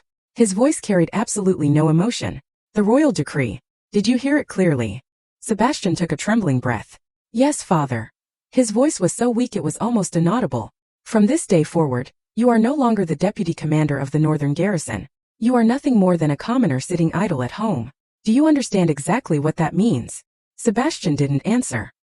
He simply smashed his forehead heavily against the cold floor. Of course he understood. It meant that every single ounce of his lifelong effort had been washed down the drain. It meant he would be an eternal laughingstock in both the royal court and the military. It meant the 100-year-old flawless reputation of his family had been permanently stained with filth, all because of him. The old commander looked down at him, and the very last spark of hope in his eyes completely died out. Look out for yourself. With that, the seasoned general dragged his exhausted feet, turned around, and left the ancestral hall. His retreating figure looked incredibly bleak and lonely. In the massive ancestral hall, only Sebastian remained. He knelt before the memorial tablets of his ancestors, his hands tightly gripping that freezing royal decree. In his mind, scenes flashed uncontrollably before his eyes. It was the day of the wedding. Eleanor, dressed in her crimson bridal gown, standing quietly in the wedding hall. It was at the appraisal banquet. Eleanor, dressed in plain white, calmly and composedly announcing the donation of all the money. It was the arrival of the royal decree from the palace. Eleanor, being titled the Lady of Serenity, glowing with infinite, untouchable glory. And what about himself? Just to save another woman, he had violently thrown away a lifetime of happiness that was already right within his grasp. Just to satisfy one woman's selfish desires, he had pushed himself straight into an abyss of eternal damnation. He thought he was upholding his responsibility to Lily, but it turned out that was the most utterly foolish, idiotic obsession in the entire world. He lost. He lost completely and absolutely, with not a single piece of his pride left intact. He slowly raised his head, looking out at the bleak, gray sky beyond the ancestral hall doors. And for the very first time, bitter tears of absolute remorse rolled down from his eyes. He remembered the single message delivered by the Chancellor's butler. You want to marry my daughter? In your next life. It turned out those weren't just words spoken in anger. It was a final lethal verdict that had already seen straight through to his miserable end. The royal decree crowning me as the Lady of Serenity was not merely an honor. It brought with it an entire set of matching regalia and absolute symbols of status. On the third day after the decree was issued, the royal wardrobe sent over my official ceremonial gown. Along with it came a personal seal carved from the finest flawless white jade. The word Serenity was elegantly and clearly engraved on its base. I accepted the ceremonial gown. It was a deep, vibrant emerald green, intricately embroidered with golden clouds and auspicious vines. The fabric felt incredibly smooth to the touch, and the exquisite embroidery shimmered with a faint, majestic brilliance under the light. This gown lacked the stifling layers and heavy burden of a wedding dress, yet it possessed a completely different, indescribable sense of profound dignity and weight. It represented the absolute recognition of my status by the royal crown itself. It was the unshakable foundation that I, Eleanor Vance, had ruthlessly earned for myself in this strictly hierarchical, unforgiving world. My father stood by, watching with eyes full of overwhelming gratification and pride. He knew perfectly well that this ceremonial gown was a suit of armor I had won through a life-or-death gamble. The rank of your title may not be the highest, but with tax revenues and a formal designation, it is equivalent to having your name recorded in the royal registry, my father advised me, his tone heavy with profound meaning. From now on, when you step out those doors, you are no longer just the daughter of the Chancellor. You are the Lady of Serenity, representing the absolute dignity of the royal family. Your words and actions must be even more impeccable. I gently stroked the freezing surface of the jade seal, my mind entirely clear. I understand, father. This gown and this seal are the immense honor bestowed by His Majesty. Your daughter will absolutely never disgrace them. I did not lock this glorious gown away in a chest. Instead, on the 7th day after my knighting, I dressed in full ceremonial attire. I ordered the carriages prepared and, taking Uncle Thomas and a full escort of guards, headed straight for the Mercy Hall in the western sector of the capital. Before my arrival, I had already ordered servants to deliver the entire sum of 9,300 pieces of silver raised from the appraisal banquet. Furthermore, I withdrew an additional 10,000 pieces of silver from the remaining funds of my liquidated dowry, and injected it all directly into the Mercy Hall's accounts. My goal had never been to simply buy an empty, glittering reputation. The Mercy Hall was a government-run charity established during the previous dynasty. Its sole purpose was to shelter the orphans of fallen soldiers, and the widows who had no one left to rely on. For years, although there was funding from the royal court, there were simply far too many mouths to feed. Their days had always been incredibly strained and impoverished. When my grand carriage halted at the entrance of the Mercy Hall, it caused quite a frantic commotion. The simple, almost dilapidated wooden gates formed a brutal, glaring contrast with the shining golden emblem of the Lady of Serenity displayed on my carriage. The managing official of the Mercy Hall was a white-haired elderly woman named Quinn. Everyone respectfully called her Matron Quinn. She had once been a female medic in the military camps. Both her husband and her son had died in battle on the northern borders. Ever since then, she had remained here, dedicating her life to caring for those who shared her tragic, bitter fate. The moment she saw me, she froze in absolute shock. Immediately after, she led a large group of ragged children and weary widows, preparing to kneel and bow on the dirt floor. I rushed forward, personally catching her arms to stop her from kneeling. Matron Quinn, please, you absolutely must not. I did not come here today as the Lady of Serenity. I came merely as a younger generation, to visit the families of the absolute heroes who sacrificed everything for our kingdom. I deliberately lowered my posture, my tone overflowing with absolute sincerity. In an instant, the terrifying distance between us was completely erased. I didn't waste time on empty, polite pleasantries. Instead, I directly ordered Uncle Thomas to bring out the account ledgers. I sat down with Matron Quinn in the drafty, impoverished main hall, and together, we meticulously verified every single expense and daily need of the Mercy Hall. We currently have 342 people seeking shelter here, Matron Quinn explained, her voice trembling slightly. Among them, 73 are elders over the age of 60, and 189 are children under the age of 16. The monthly rations of rice and coarse cloth provided by the royal court are barely enough to keep everyone from starving. But the charcoal needed to survive the freezing winters, the tuition fees for the children's schooling, and the medicine required for the ailing elders, those have always been our most impossible struggles. As she spoke, the rims of her eyes turned a deep, painful red. I listened quietly, the brush in my hand rapidly recording every detail into my own ledger. Matron Quinn, set your heart at ease. I closed the ledger with a soft thud, speaking to her with an absolutely unshakable resolve.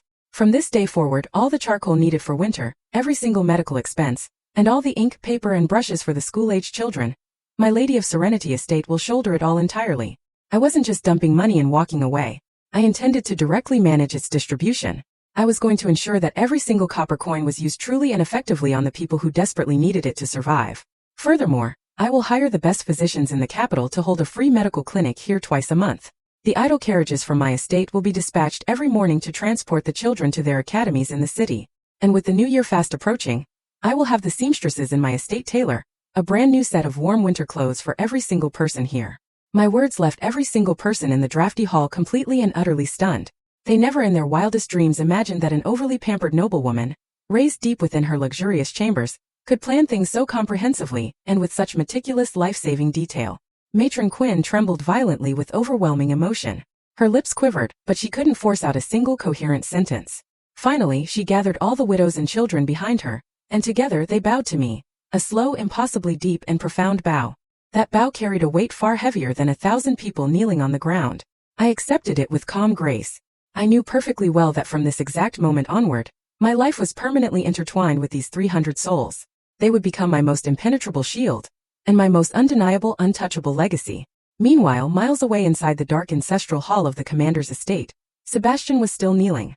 The golden royal decree had long been taken away by his father, but those freezing words, stripped of military rank, were permanently branded into his brain like a searing hot iron. He listened to the faint, distant commotions filtering in from outside the estate walls. He heard the servants whispering in hushed, gossiping tones, catching the words Lady of Serenity and Mercy Hall. Every single syllable felt like a resounding, brutal slap, striking his face over and over again. He had once foolishly believed that Eleanor Vance was nothing more than a traditional, perfectly docile noblewoman. He thought that without a man to lean on, She would be reduced to nothing but pathetic weeping and slow, miserable withering. But he was so wrong. She was never a fragile vine desperately clinging to a tall tree for survival. She was a winter plum blossom, capable of blooming proudly and fiercely even on the most desolate freezing cliff face. He had pushed her off that cliff with his own 2 hands. Yet, at the very bottom of the abyss, she simply dug her roots even deeper into the rock, blooming into a flower far more breathtaking, freezing, and utterly ruthless than before. Pure, agonizing remorse acted like a poisonous vine. It wrapped around his heart inch by inch, strangling him so violently that he couldn't even catch his breath. The winter at the commander's estate arrived much earlier and felt far colder than in previous years. The news of Sebastian being stripped of his rank and confined to his home swept through the estate like a freezing wind, scattering the very last trace of life and warmth within its walls. All the parasitic relatives and former friends who used to flatter them now avoided the estate like the plague. Outside the massive, imposing gates, not a single carriage or visitor could be seen. Sebastian's mother fell ill shortly after that disastrous day. It wasn't a physical ailment, it was an illness of the mind. Her son's future was utterly destroyed. Her husband treated her with freezing indifference, and her prestigious family had been reduced to a pathetic laughingstock. This relentless series of brutal blows completely broke a woman who had lived a life of pampered luxury. She lay in bed, washing her face with bitter tears every single day. The words she mumbled over and over were no longer about how wonderful Lily was. Instead, she constantly cursed how vicious Eleanor was, and how absolutely blind she herself had been to let this happen. Human nature is brutally realistic. Before, when everything was fine, she praised Lily to the heavens as the perfect daughter-in-law. But the moment Lily caused her son to lose his reputation and his future, the girl instantly became a cursed, walking disaster. Lily's life, naturally, had also become a living nightmare. Sebastian was locked inside the ancestral hall. The old commander had issued a strict order forbidding anyone from visiting him. She tried time and time again to bring him hot soup and pastries, only to be blocked by the cold, emotionless faces of the personal guards stationed at the door. Sebastian's mother dumped every ounce of her seething resentment directly onto Lily. All the exquisite meals and precious tonics from before vanished without a trace. They were replaced by cold, leftover rice and unappetizing dishes, served by servants who now treated her with absolute contempt. When the estate's maids saw her, they no longer bowed respectfully. Instead, they stared at her from a distance with gazes full of disdain and gloating amusement, whispering malicious gossip behind her back. Overnight, she plummeted from a pampered, future mistress of the house to an awkward, pathetic existence lower than the cheapest servant. This massive, brutal fall from grace drove Lily to the brink of absolute madness. She refused to accept it. She had spent so much effort, performed so many flawless acts, and victory had been right within her grasp. How could she fail at the very last step? One afternoon, carrying a bowl of ginseng soup she had brewed herself, she arrived outside the ancestral hall once again. "Please let me in. I just want to bring Sebastian some soup," she begged the 2 guards stationed at the door. "His health is fragile, he has to eat something." The guards remained completely expressionless, standing like 2 iron towers. Without the old commander's explicit orders, no one is allowed inside. "Can't you just make an exception?" Seeing that begging wouldn't work, Lily raised her voice, attempting to use Sebastian's authority to intimidate them. "If Sebastian starves and ruins his health, can you afford the consequences?" Right at that moment, a voice dripping with absolute disgust and cruelty rang out from behind her. "You actually have the nerve to show your face here? You cursed jinx. You ruined my son, and you still think that isn't enough." Lily turned around. She saw Sebastian's mother dressed in a drab gray robe, her hair a complete mess. Supported by 2 maids, she glared at Lily with eyes full of venomous hatred. All her former elegance and majestic grace were completely gone. "Madam," Lily choked out, instantly putting on a pitiful, tearful expression. She took a trembling breath. "I was only worried about Sebastian." "Shut your mouth." The older woman violently shoved her maids aside and lunged forward. With a vicious slap, she knocked the bowl right out of Lily's hands. The boiling hot ginseng soup splashed all over the stone floor, and the porcelain bowl shattered into pieces. "Worried? If you were truly worried about him, you wouldn't have put on that pathetic act of throwing yourself into the lake on his wedding day. If you were truly worried, you wouldn't have pushed him into buying that useless porcelain tea set, making him lose every last shred of his dignity in front of the entire capital. You manipulative witch. Give me back my son." Sebastian's mother screamed like a complete madwoman, pointing her finger directly at Lily's nose. She unleashed all the blame, all the seething resentment she didn't dare direct at her husband, the Chancellor's estate or the king, entirely onto the goddaughter she used to dote on the most. Lily's face turned as pale as a sheet. She never expected this woman to turn on her so quickly and so ruthlessly. Pushed to the edge, the vicious ruthlessness buried deep in her bones finally flared up. "Madam, how could you say such things about me?" She straightened her back. Tears still swirled in her eyes, But her voice was no longer a weak, pitiful beg.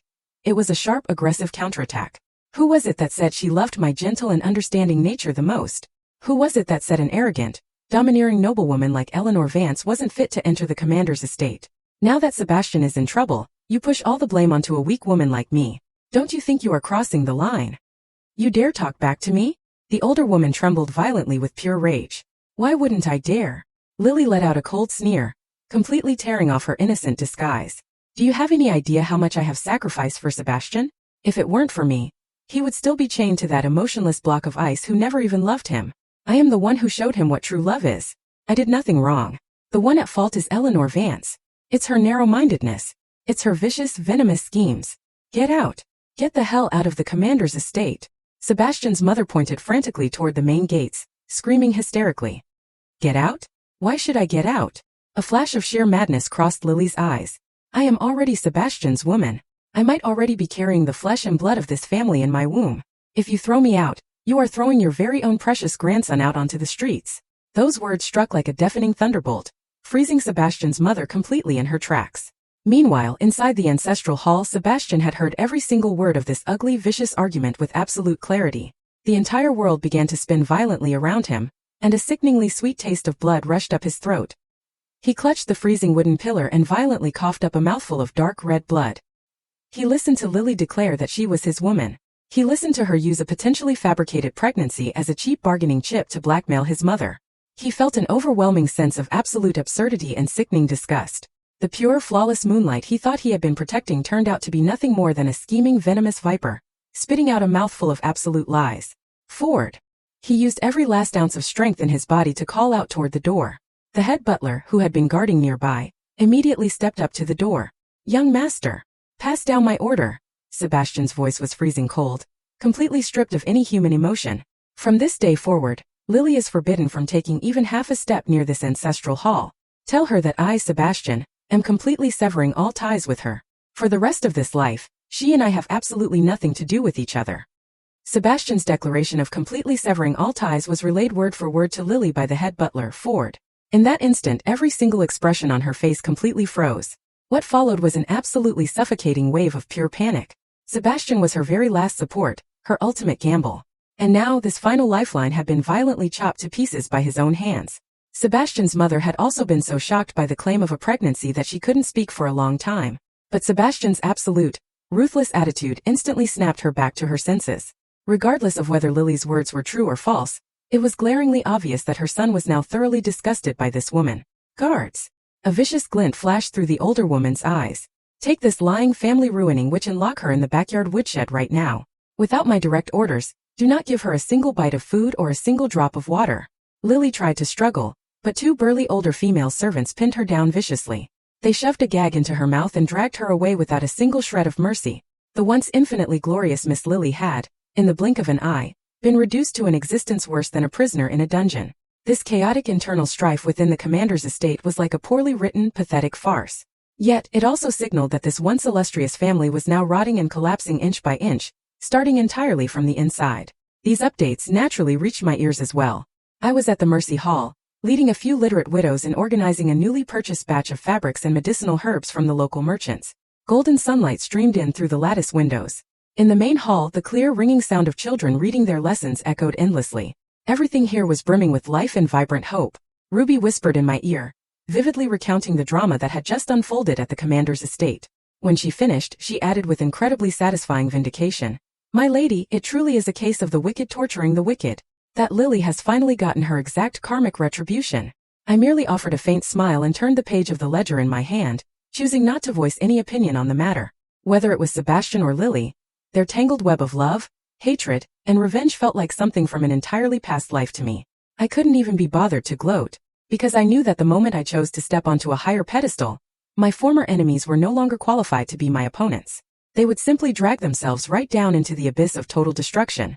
I have completely organized the Mercy Hall's accounts. I handed a brand new ledger to Matron Quinn. The original accounts were far too chaotic. There were many unnecessary expenses, and many allocated funds that had been secretly embezzled. This is the new budget I have drawn up. Please take a look. Starting next month, we will strictly follow this. Every single copper coin coming in or going out must have a clear, precise record. The accounts must remain absolutely clear, public, and transparent.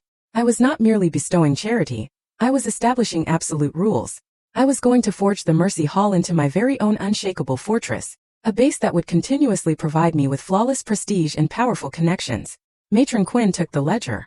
Looking at the incredibly organized funds and meticulous planning, old tears of profound emotion streamed down her face. She knew perfectly well that everything I was doing would completely rewrite the tragic destinies of everyone here.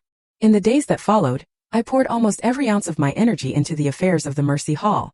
I taught the children how to read and write. I led the women in needlework to supplement the hall's income.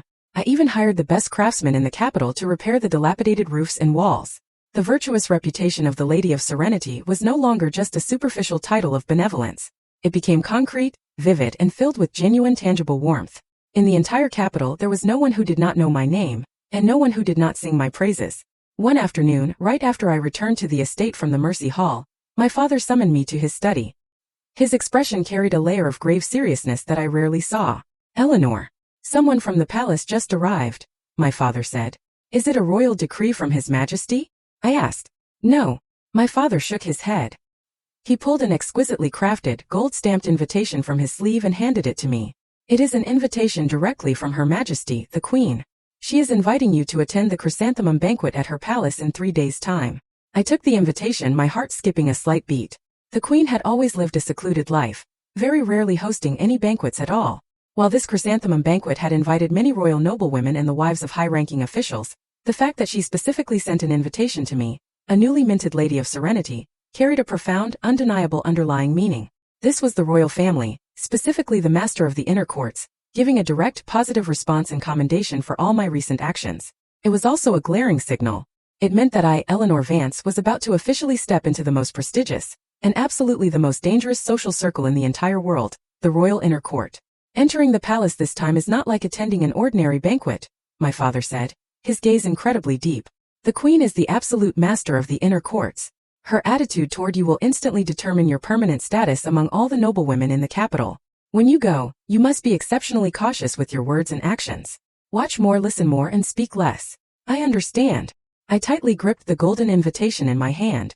I knew perfectly well that this was not merely a banquet to appreciate chrysanthemums and sip tea. It was a rigorous, terrifying test. I would meet all sorts of people there.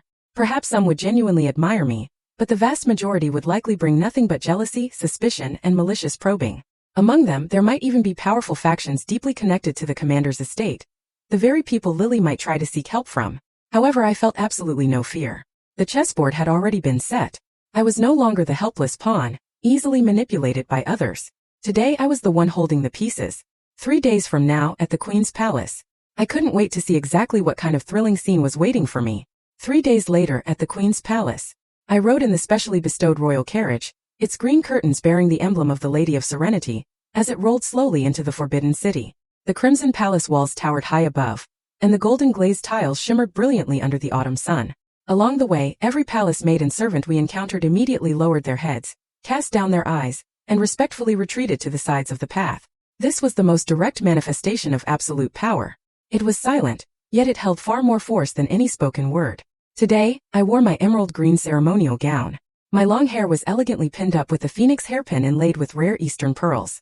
I applied only a light touch of makeup. It wasn't overly flashy, but it was absolutely perfect to match the dignity of the Lady of Serenity. I knew perfectly well that today, I was stepping onto a brand new battlefield. Every single person here possessed a pair of sharply honed eyes, ready to scrutinize me, the new noblewoman who had risen to immense fame overnight. The chrysanthemum banquet was held in the western gardens of the Queen's palace, Her Majesty's absolute favorite royal garden. Inside, uniquely shaped rocks stood tall, and a clear stream babbled softly. Thousands of potted chrysanthemums of various rare breeds competed in breathtaking beauty, weaving together a dazzling, colorful tapestry. By the time I arrived, the garden was already filled with elegant silhouettes and the fragrant scent of expensive perfumes. Almost every prominent noblewoman and lady of the capital had already gathered. My appearance was like a drop of cold water falling into boiling oil. It instantly caused the lively atmosphere to freeze into a subtle, uncomfortable stillness. Everyone's gazes, whether openly or secretly, darted directly onto my body. There was curiosity, scrutiny, and envy. And naturally, there was no shortage of seething jealousy and blatant hostility. I kept my eyes looking straight ahead, not sparing a single glance to the sides. Following the palace maid leading the way, I walked gracefully toward my assigned seat. My seat was arranged surprisingly close to the front, second only to a few royal princesses and the wives of the absolute highest-ranking officials. I was seated even higher than several marchionesses. This was undoubtedly a deliberate arrangement by the Queen. It was a monumental elevation of my status, but it also placed me directly on the most visible, dangerous edge of the storm. Oh, if it isn't the Lady of Serenity? What an incredibly grand display of glory. A slightly sharp, sarcastic voice rang out from behind me. You truly have wonderful luck. You were merely dumped at your wedding, and in the blink of an eye, you received His Majesty's royal decree, becoming the ultimate legend of our kingdom. Such incredible fortune is something others couldn't even beg for. I stopped in my tracks and turned my head. The one speaking was the legitimate daughter of the Minister of War, Chloe Sullivan. Her father belonged to the same military faction as the old commander, and their families had always been close. It was painfully obvious that she came today with malicious intentions. She was surrounded by a few noble ladies she usually associated with. They were all covering their mouths with their silk handkerchiefs, wearing expressions that showed they were eager to watch a good drama unfold. If it had been the me from the past, hearing such thinly veiled, vicious humiliation would have made me turn pale with anger, completely at a loss for words. But now my heart had long been forged into something as hard as solid rock. I didn't get angry at all. Instead, I offered her a faint smile. The smile was peaceful, yet incredibly distant. Lady Chloe, you must be joking. How could my insignificant reputation ever be considered a grand display of glory? It is simply His Majesty's infinite benevolence. He pities his subjects and could not bear to see one of his own daughters suffer such a grievance, so he granted me this dignity. I deliberately enunciated the words, one of his own daughters, with crystal clarity, pointing out that my current status was no longer merely the daughter of an official. Then I sharply changed the subject, my voice taking on a trace of profound sorrow and compassion. As for fortune, I absolutely dare not accept such a word. If I had a choice, I would rather throw away this noble title if it meant I could exchange it for the lives of the brave soldiers who sacrificed themselves on the northern borders. Every time I think of the longing, desperate eyes of the orphans and widows in the Mercy Hall, I feel that the heavy burden resting on my shoulders is far heavier than this ceremonial gown. My words were absolutely watertight. I not only elevated His Majesty's grace, but I also masterfully steered the conversation toward the grand righteousness of benevolence and supporting fallen heroes. In an instant it made Chloe's petty, malicious verbal attacks look incredibly cheap and utterly unpresentable. Sure enough, Chloe's face turned a violent shade of green and white. She never expected me to respond like this, and for a long moment, she couldn't find a single word to argue back. The noblewomen around us, who had originally been waiting to watch a catfight, also changed the way they looked at me. Their gazes shifted from simple, gossiping amusement to a heavy layer of deep scrutiny and genuine admiration. Just as the atmosphere descended into a suffocating awkwardness, a high-pitched, echoing announcement rang out. Her Majesty the Queen arrives. Everyone immediately stood up, then dropped to their knees in perfect unison to pay their respects. I knelt on the ground along with the crowd. From the corner of my eye, I saw the hem of a bright yellow phoenix robe stop right in front of me. A meticulously manicured hand, adorned with a gorgeous jewel-encrusted fingernail guard, gently lifted me up. Are you the Lady of Serenity? The Queen's gentle voice sounded from above me, carrying a faint trace of a warm smile. Rise. I have wanted to meet this legendary, benevolent young woman for a very long time. Seeing you today, your grace and poise are indeed extraordinary. Under the watchful eyes of an entire garden full of the highest-ranking noblewomen, Her Majesty the Queen had publicly bestowed upon me an absolutely unparalleled favor. I knew right then, this treacherous banquet of hidden daggers had only just begun. The Queen's favor was an absolute supreme honor, but it was also the sharpest blade. It hoisted me high onto a pedestal, instantly turning me into a target for everyone's arrows. Under countless complicated gazes, Her Majesty personally arranged for me to sit right by her side. This seat was even more prestigious than those of several elderly royal duchesses. Chloe sat not too far away, her pretty face flushed crimson with anger. She was twisting her silk handkerchief so violently it was about to rip. The gaze she shot at me was filled with venomous resentment, but now it also carried a faint trace of undeniable fear. The banquet commenced.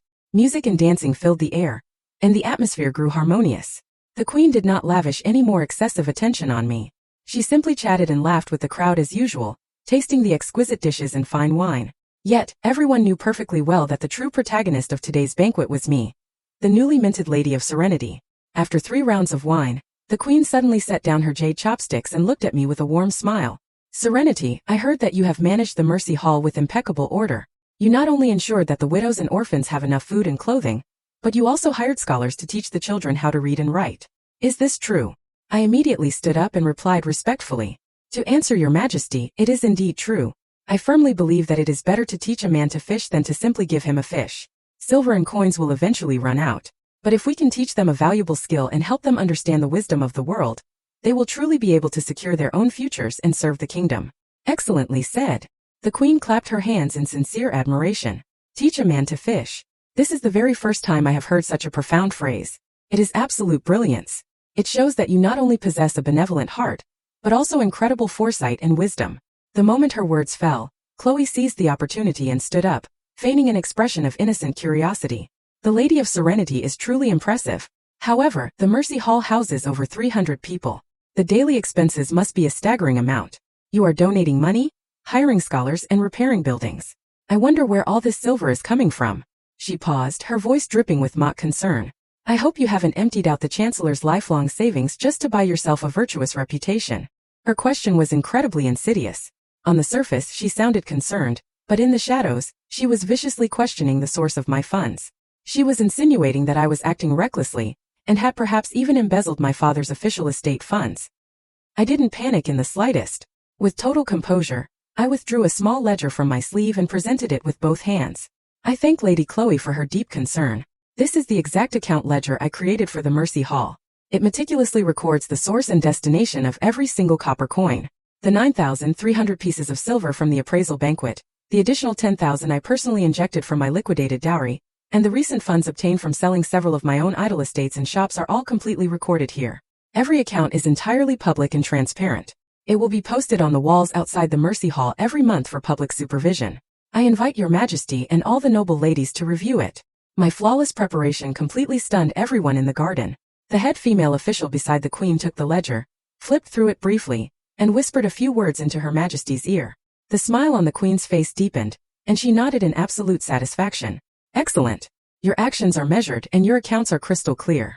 This proves it was not a moment of impulsive arrogance, but a grand responsibility you truly took to heart. Serenity, you are absolutely worthy of His Majesty's royal reward. Chloe's vicious trap had completely backfired, slapping her right in the face. She could only sit back down in awkward silent defeat. After this tiny ripple of conflict, no one else dared to provoke me so easily. The banquet's atmosphere returned to warm harmony. Just as I thought today's event would pass peacefully, an elderly woman sitting directly across from me suddenly raised her teacup in my direction. She was the Dowager Duchess of Raymond, the sister-in-law of the late king. Her seniority was incredibly high. She had always kept a low profile and very rarely involved herself in any of these social conflicts. Lady of Serenity, the Dowager Duchess spoke, her voice slow and gentle. Please forgive an old woman's intrusion, but I have a question. I heard that the root of the recent disaster at the commander's estate was a young woman named Lily. My heart jolted slightly. I didn't know why she was suddenly bringing up this person, but I replied respectfully. To answer the Dowager Duchess, yes, that is correct. A trace of deep reminiscence flashed through the Dowager Duchess's cloudy eyes. She spoke slowly, weighing every word. Lily. That name reminds this old woman of an incident from the past. Over a decade ago, the Southern Salt Commissioner Lord Charles Reed was executed along with his entire family for a massive corruption scandal. Only one young daughter went missing and was never found. If I remember correctly, that little girl's name was also Lily. Her voice wasn't loud, but it struck like a violent bolt of lightning, instantly splitting apart the thick fog in my mind. Lord Charles Reed. The Southern Salt Trade. There was a classified file regarding this exact cold case sitting in my father's study. It was an unsolved mystery. Rumor had it that the massive sum of embezzled tax silver was never recovered, and Lord Charles himself died mysteriously in his prison cell, taking his secrets to the grave. If the Lily currently in the commander's estate was truly the daughter of the disgraced Salt Commissioner, then was her approach to Sebastian really born out of innocent, pure love? Or was a terrifying decade-long revenge plot hiding deep behind all of this? The hand holding my teacup trembled almost imperceptibly. I suddenly realized that I might have accidentally stumbled right into a massive, unimaginably dangerous web. Returning from the Queen's palace to the Chancellor's estate, the sky was nearing dusk. The evening glow dyed the sky a magnificent orange red, but I had absolutely no mood to admire it. The words spoken by the Dowager Duchess of Raymond were like a stone thrown into a deep pool, stirring up endless turbulent ripples in my heart. I didn't return to my own courtyard. Instead, I headed straight for my father's study. Sure enough, he was sitting behind his heavy wooden desk, holding a cup of hot tea. He looked as though he had been waiting for me for quite some time. You're back. Seeing me, a faint smile appeared on his face. Did everything go smoothly in the palace today? It went smoothly. I took a deep breath. And yet, not smoothly at all. I recounted everything that happened in the palace exactly as it occurred, paying special attention to my conversation with the Dowager Duchess of Raymond. The moment I mentioned the name Lord Charles Reed, the Southern Salt Commissioner, I clearly saw my father's hand violently flinch. A few drops of hot tea splashed out of his cup, landing directly on his crimson official robes. His expression instantly turned unimaginably grave. Charles Reed. He set down his teacup and slowly spat out the name, his eyes turning profound and terrifyingly sharp. I remember this case. It is a cold case from 15 years ago. At the time, it shocked the entire royal court and implicated an enormous number of officials. Charles Reed was accused of embezzling a staggering 3 million pieces of silver in salt taxes. The evidence was irrefutable. Yet, while being escorted to the capital for trial, he died under completely bizarre circumstances. That massive fortune of 3 million pieces of silver vanished without a trace, turning the whole thing into an unsolved mystery. My father stood up and walked over to his bookshelf.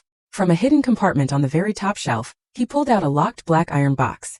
He opened it with a small key and took out an old yellowed scroll of official records.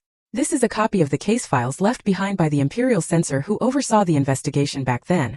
He risked his life to keep this. My father unrolled the scroll right in front of me. In the official records, Charles Reed was guilty of the most heinous crimes and committed suicide out of fear. But this copy records something else. It states that Charles Reed cried out his innocence multiple times, claiming he had been completely framed, and that the true mastermind was someone else entirely. It is a tragic pity. Before he could utter that person's name, he was silenced by a sudden violent death. As the scroll was unrolled, my heart sank lower and lower. Father, are you saying? I trailed off, the implication too heavy to speak. If the Lily currently living in the commander's estate is truly Charles Reed's daughter, my father's voice was as cold and hard as iron, then her meticulous, calculating approach to Sebastian could absolutely never be for something as simple as romantic love. There must be someone pulling the strings behind her. Or rather, everything she has done is for the sole purpose of overturning her father's conviction. She wants to drag out the true culprit who framed the Reed family all those years ago. A terrifying hypothesis formed in my mind. And Sebastian's family holds the military power. They are the absolute head of the capital's military faction. If she could successfully become the mistress of the commander's estate, it would be equivalent to grasping a power capable of shaking the very foundations of the royal court. This power could be used for revenge, or it could be used for something much worse. My father and I looked into each other's eyes. In that shared gaze, we both saw a profound, terrifying apprehension. The very nature of this entire situation had completely changed. This was no longer a simple scandal over a broken engagement. It was certainly not some petty drama of jealous women fighting over a man in the back courtyards. This was highly likely a massive political conspiracy involving court factionalism, a cold-blooded murder case, and an astronomical hidden fortune. Sebastian was nothing more than an utterly foolish, heavily manipulated pawn on this grand chessboard. Eleanor. My father's expression was more serious than I had ever seen it. We must uncover the truth behind this immediately. We can no longer afford to be passive. I understand. My mind began racing at lightning speed. We must split our forces into two paths. First, we need to immediately dispatch our most trusted men to the south to verify Lily's true identity. They need to find anyone associated with the Reed family from back then, and see if we can secure ironclad proof that she is Charles Reed's daughter. Second, we must completely reconstruct this salt tax corruption case. Every single official who handled the investigation, and anyone who profited the most in the southern political circles after the Reed family fell, could potentially be the true mastermind behind the scenes. Exactly. My father nodded in deep approval. I have my own secret channels to investigate the matters in the south. As for the capital, Lily is currently locked inside the woodshed of the commander's estate. This presents us with a perfect opportunity. We need to find a way to pry some clues directly from her own mouth. I looked out the window at the rapidly descending darkness of the night. My heart as cold as pure ice. Originally, I only wanted to make Sebastian and Lily pay the price they deserved. I only wanted to ruin their reputations and watch them fall. But now I suddenly had a far more important goal. If I could crack this cold case wide open and drag the true, monstrously corrupt mastermind out into the light, it wouldn't just be for my own sake. It would be establishing an unparalleled monumental merit for the Vance family. This merit would be far more tangible, and far more unshakable, than the empty title of the Lady of Serenity. At that very moment, I felt the last lingering shreds of bitter resentment over my ruined romance completely evaporate into thin air. In its place rose an unprecedented razor-sharp calmness and a burning desire to completely dominate the board.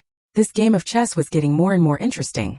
The woodshed of the commander's estate was dark and damp, the air thick with the stench of rotting wood and mold. A faint sliver of light squeezed through a crack in the wall, illuminating the dust dancing in the air. Lily huddled on a pile of dry straw in the corner. Her once gorgeous dress was already covered in filth. Her hair was a tangled mess, her face haggard. In her eyes there was no longer a trace of her former pitiful fragility, Only the madness and venom of a wild beast driven into an absolute dead end remained. She had been locked in here for 3 days without a single drop of water. Hunger and despair gnawed at her sanity and willpower like 2 venomous vipers. She couldn't understand why everything had turned out like this. She had clearly captured Sebastian's heart. She was clearly only 1 step away from becoming the mistress of the commander's estate. But why did Eleanor, that vicious bitch, always manage to smash her right back down into hell time and time again? With a heavy creak, the thick wooden door was pushed open. The blinding light made her instinctively squint her eyes. A tall, familiar silhouette, backlit by the sun, walked toward her step by step. It was Sebastian. He wore an old, faded tunic. His face was even paler than hers, his eye sockets sunken deeply, and a dark shadow of stubble covered his jaw. He looked as if every ounce of his life force had been completely drained away overnight. He was no longer that spirited, invincible commander. He was nothing more than a soulless, devastated prisoner. A spark of hope instantly flared in Lily's heart. She struggled to crawl up, throwing herself at Sebastian's feet and gripping the hem of his tunic in a death hold. She cried out in the most tragic, pitiful voice she could muster. "Sebastian! You finally came. I knew you wouldn't abandon me. It was your mother. She locked me in here. She refuses to give me food. She wants to starve me to death. Sebastian, hurry, take me away." Sebastian didn't move an inch. He simply lowered his eyes, looking down at her with a freezing, alien gaze she had never seen before. He looked at her as if she were a pathetic, jumping clown. "Take you away?" he spoke slowly. His voice was as harsh and raspy as 2 stones grinding against each other. "Where to? So you can go and deceive the next fool just like me." Lily's sobbing hitched in her throat. She looked up in absolute disbelief. "Sebastian, what are you talking about? I am asking you a question." Sebastian crouched down, meeting her gaze at eye level. In those eyes that had once overflowed with tender affection, there was now nothing but endless ice and disgust. 15 years ago, the Southern Salt Commissioner, Charles Reed. Who was he to you? That name exploded in Lily's ears like a deafening thunderclap. Every drop of blood instantly drained from her face, and her body began to tremble violently and uncontrollably. All her flawless disguises were utterly shattered in that exact moment. "I do not know him," she stuttered, desperately denying it as her panicked eyes darted wildly around the room. "I do not know what you are talking about." "You do not know him?" Sebastian let out a cold sneer, a sound filled with pure self-mockery and desolation. "Even now, you are still acting? Lily, or perhaps I should call you Miss Reed. I truly admire you. I admire how you have played your part flawlessly for over a decade. I, Sebastian, was simply the sharpest blade in your hand, the most obedient dog at your feet, wasn't I?" He violently clamped his hand around her wrist. His grip was so brutal it felt as if he were about to crush her bones into dust. "You approached me, you flattered me, you obeyed my every whim, and you sucked up to my mother. Everything you did was just to use me. You wanted to use the power of the commander's estate to overturn your father's conviction, didn't you?" He roared in a low, vicious voice, squeezing every single word out from between his clenched teeth. Lily was absolutely terrified by his terrifying demeanor, but she was also plunged into total despair. She knew it was all over. Since her disguise had been brutally ripped away, she decided to stop acting altogether. The last lingering trace of fragility vanished from her eyes, replaced entirely by a bone-deep, venomous hatred. "Yes, everything you said is right," she shrieked, her voice as piercing and tragic as a night owl. "Charles Reed is my father. He was not a corrupt official. He was framed by treacherous villains. Our entire Reed family, over 100 souls, were destroyed overnight. I was only 7 years old. I watched with my own 2 eyes as my mother died under the blades of the raiding guards just to protect me. I only survived by hiding inside a rice bin." She cried and laughed simultaneously, looking like an absolute madwoman. "I swore an oath. I swore I would overturn my father's case and make the people who slaughtered my family pay their debts in blood. I was entirely alone without power or backing. What was I supposed to do? You, Sebastian, were the Grand Commander. You were His Majesty's favorite. If I didn't target you, who else was I supposed to target? Did you think I actually wanted to smile at you? Did you think I actually wanted to serve your vicious, spiteful mother? Every time I looked at either of you, I felt physically sick." She glared viciously at Sebastian. "I merely treated you as a stepping stone to help me climb higher, to help me reach the ultimate power, and to help me hunt down my enemies." Sebastian's heart was stabbed full of holes by her venomous, brutal truths.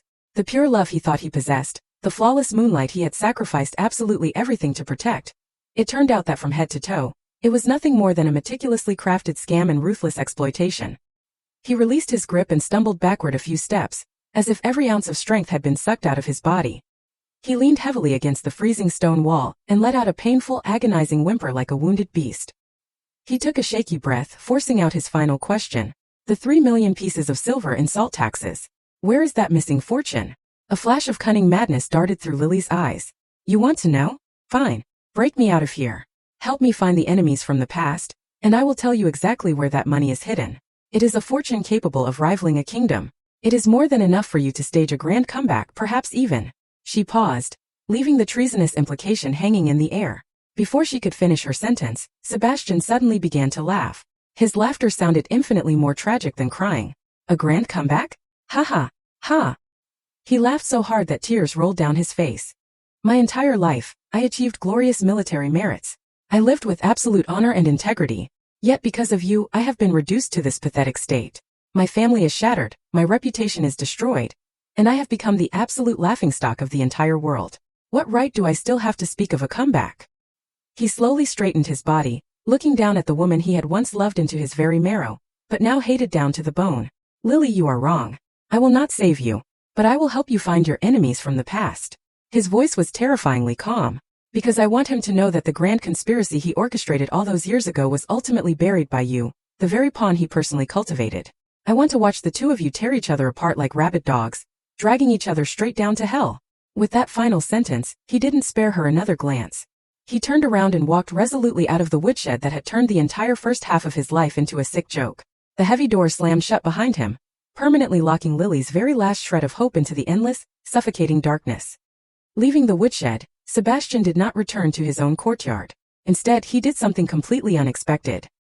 He changed into the most ordinary, coarse linen clothes and walked out of the commander's estate entirely alone, heading straight for the Chancellor's estate. He didn't kneel again, nor did he attempt to request an audience with anyone. He simply handed a sealed letter and a small oilcloth-wrapped parcel to the Vance family guards at the gate. Then, without uttering a single word, he turned and walked away. His retreating figure looked unspeakably desolate and lonely amidst the bleak autumn wind of the capital. That letter was swiftly delivered to my father's desk. I was standing right beside him at the time, helping him organize the secret reports sent back from the south. The handwriting on the letterhead was chaotic and messy, radiating a suffocating sense of despair. In the letter, Sebastian detailed his entire conversation with Lily, including the true identity and motive she had personally confessed. He didn't write a single word of defense for himself. At the very end of the letter, he only wrote, I, a condemned sinner, cannot atone for my crimes even with 10,000 deaths. I only hope this letter can assist the Chancellor in uncovering the truth and purging the kingdom of treacherous villains. If my ruined life can buy a single smile from Eleanor, I will die without regret. Inside that oilcloth parcel was a tiny seal carved from ivory, clearly engraved with the word read. It was Lily's personal seal, and the undeniable proof of her true identity. At the exact same time, the secret agents my father had dispatched to the south also sent back decisive intelligence. They had tracked down an old servant from the former Reed estate. According to his testimony, Lily's appearance was incredibly similar to her mother's in her youth. More importantly, the agents discovered that after Charles Reed's scandal broke, a massive purge swept through the southern political circles. The official who profited the absolute most and was promoted the fastest was the local governor at the time, the very man who was now the Minister of War, Lord Sullivan. Lord Sullivan. My father stared at the secret report, a freezing glint flashing in his eyes. Back then, he was nothing but a lowly 7th-rank local governor. Now, he stands at the pinnacle of power, rivaling my own authority in the royal court. I always felt his rise was illegitimate and his foundation unstable. But I never imagined that his entire foundation was built upon 3 million pieces of silver bled from the common people, and the lives of over 100 innocent souls. At this exact moment, every single clue converged, weaving an inescapable sky-encompassing net pointed directly at the Minister of War. Lily was nothing more than a pawn placed in the capital. He was likely an old acquaintance of the Reed family who found this orphan after their downfall, raised her, and indoctrinated her with the idea of revenge. He ordered her to approach Sebastian for one sole purpose, to sabotage the marriage alliance between the commander's estate and the Chancellor's estate, igniting a vicious war between the military and civil factions. That way, he could sit back in the royal court and reap all the benefits as the fisherman catching the fighting snipes. He calculated absolutely everything, but he completely miscalculated human nature. He never expected that Eleanor Vance was not some soft persimmon to be easily bullied, and he certainly never expected that his meticulously cultivated pawn, Lily, would spill every single secret when pushed to an absolute dead end. Father, we now have Lily's confession, her personal seal, and the investigation results from the south. It is more than enough to prove everything to His Majesty. I looked at my father, my tone laced with uncontrollable excitement. No, it is not enough. My father shook his head, his expression colder and calmer than ever before. These are all merely circumstantial evidence. Lord Sullivan has operated in the royal court for years and has countless cronies. Based purely on this, he can easily deny everything, claiming we forged the evidence just to eliminate a political rival. If we want to deal him a fatal single strike, we need something else. He paused heavily. We need ironclad proof that absolutely no one can deny. Ironclad proof? The whereabouts of the 3 million pieces of silver in salt taxes. My father's gaze landed on the letter. Lily had told Sebastian that she knew exactly where that money was hidden. It is impossible to store such a massive fortune in an official treasury or his own estate. That would be far too easy to expose. My mind raced at lightning speed. He must have hidden it in a place no one would ever suspect. Or he converted it into a completely different form. Converted it into real estate, shops, antiques, jewelry. My father's eyes grew brighter and brighter. Eleanor, do you remember your appraisal banquet? His wife, Lady Sullivan. Was she there? I nodded immediately. Yes. She even spent a sky-high price to buy the 100 birds paying homage to the phoenix painting from the previous dynasty. Investigate it. My father instantly issued the order. Investigate every single massive purchase record of the Minister of War's estate in recent years, especially those priceless antiques traded through underground banks and the black market. He wouldn't dare deposit the silver directly into official banks, so he absolutely must have used this method to launder the dirty money.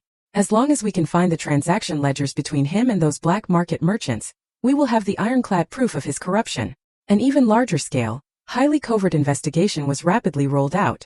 The vast intelligence network the Vance family had cultivated for years unleashed its absolute maximum power at this very moment. 3 days later, in the Ghost Market, the largest underground antique market in the capital, our men struck gold. From the home of a recently silenced merchant, they successfully recovered a hidden ledger. It recorded every single secret transaction made with the Minister of War's estate over the past several years. Inside the ledger, the amount, item, and date of every transaction were recorded with crystal clarity.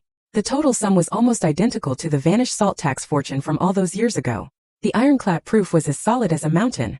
The very next day, before the sky had even begun to brighten, my father, Arthur Vance, put on his grand crimson robes of the highest civil rank. Holding the ledger that determined the destinies of countless lives in his hands, he was the very first to walk into the royal palace, ahead of all the other officials. A massive storm, capable of completely overturning the entire balance of power in the royal court, was about to descend. The early morning court session of that day was destined to be recorded in the annals of history. Inside the grand throne room, the atmosphere was incredibly solemn and majestic. The officials stood in their respective ranks on both sides, while His Majesty sat high upon the dragon throne. Just as the standard court proceedings were about to begin, my father, Arthur Vance, stepped out of the ranks. Holding a formal memorial in his hands, his voice rang out like a massive bronze bell. This subject, Chancellor Arthur Vance, has a memorial to present. I wish to impeach the Minister of War, Lord Sullivan, for deceiving the king, massive corruption, perverting the law, and forming treasonous factions for personal gain. His crimes are absolutely unforgivable. These earth-shattering words instantly plunged the entire throne room into a deathly, suffocating silence. Everyone's gazes converged on my father, and then shifted to Lord Sullivan, whose face had instantly turned deathly pale. Arthur Vance, you are spitting venomous lies. Lord Sullivan was the first to react, pointing a trembling finger at my father and roaring in fury. Just because we hold different political views, you use such despicable, underhanded methods to frame me. What are your true intentions?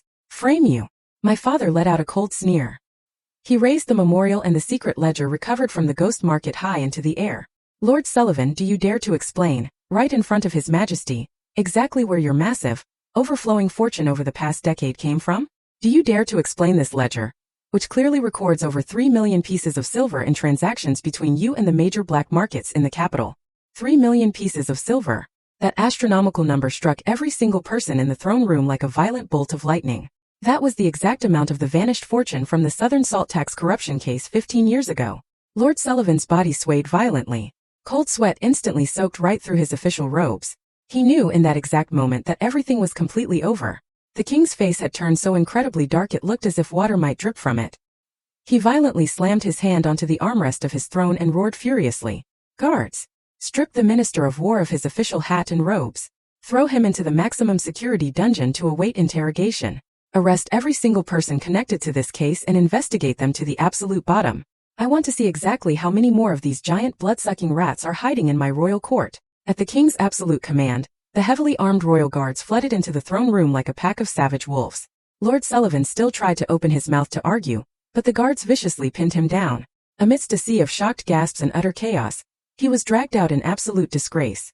A massive, towering political faction that had entrenched itself in the royal court for over a decade collapsed entirely in the face of ironclad proof.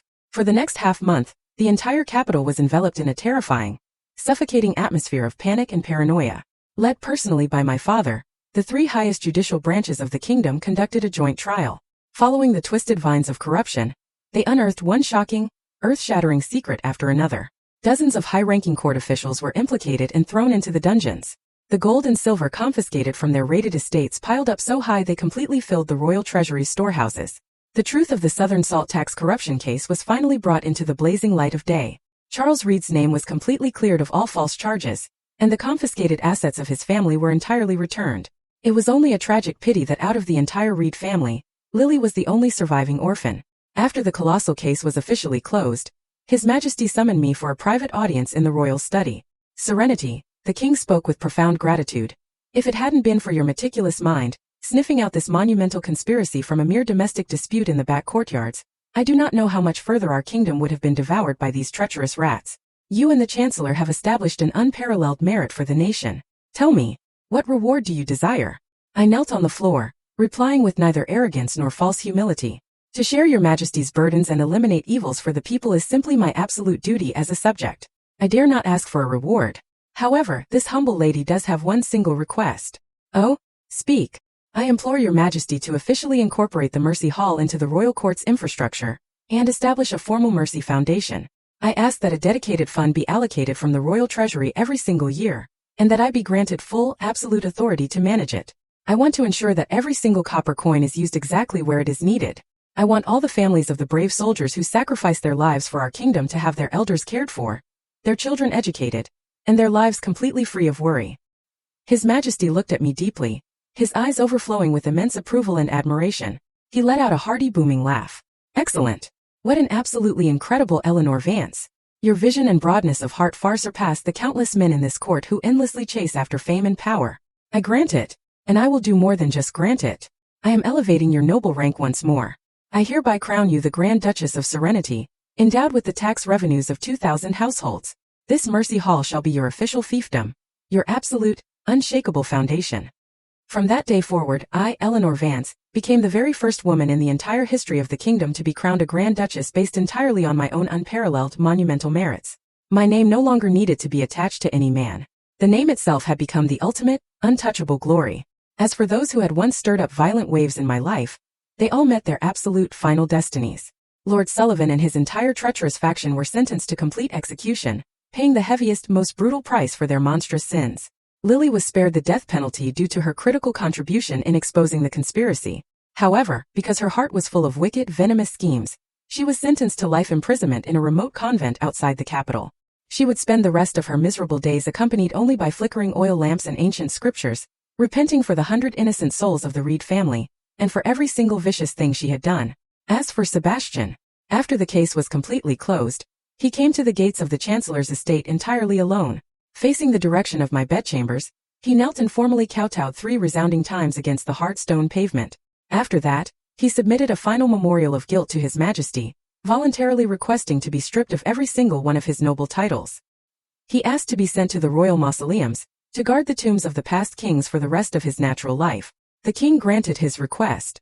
That young, once infinitely promising commander, who used to ride so proudly in his brilliant armor, ultimately ended his absurd, pathetic life in the most desolate and isolated way imaginable. Rumor had it that on the day he left the capital, the old commander's hair turned completely white overnight. He voluntarily surrendered his military seal, resigned from all his official posts, and vanished into total seclusion. The once glorious, all-powerful commander's estate fell into absolute, irreversible ruin. It was a bright, sunny afternoon. I stood in the courtyard of the newly renovated Mercy Hall, watching the children chase each other and play under the warm sunlight, their faces beaming with innocent, carefree smiles. Matron Quinn walked up beside me and smiled softly. "Look at this, Your Grace. What a beautiful life we have now." I gazed at the endless, deep blue sky in the distance, feeling the warm sunlight on my skin. My heart was filled with absolute peace and profound satisfaction. Yes, what a beautiful life. I finally understood that a woman's true value never lay in marrying a powerful or wealthy man. It lay entirely in whether she could find her own absolute place in the world and shine with her own radiant light. That ruined, abandoned wedding was supposed to be the ultimate humiliation of my entire life.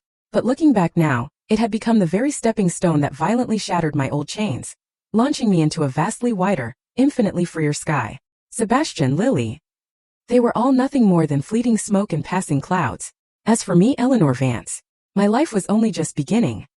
Wow, what an incredible journey. Eleanor's flawless revenge is finally complete. She did not just survive being abandoned at the altar. She completely flipped the board, crushed her enemies, and built her own independent empire. This is exactly the kind of queen energy we love here on Moonlit Love Stories. But I have a question for you all.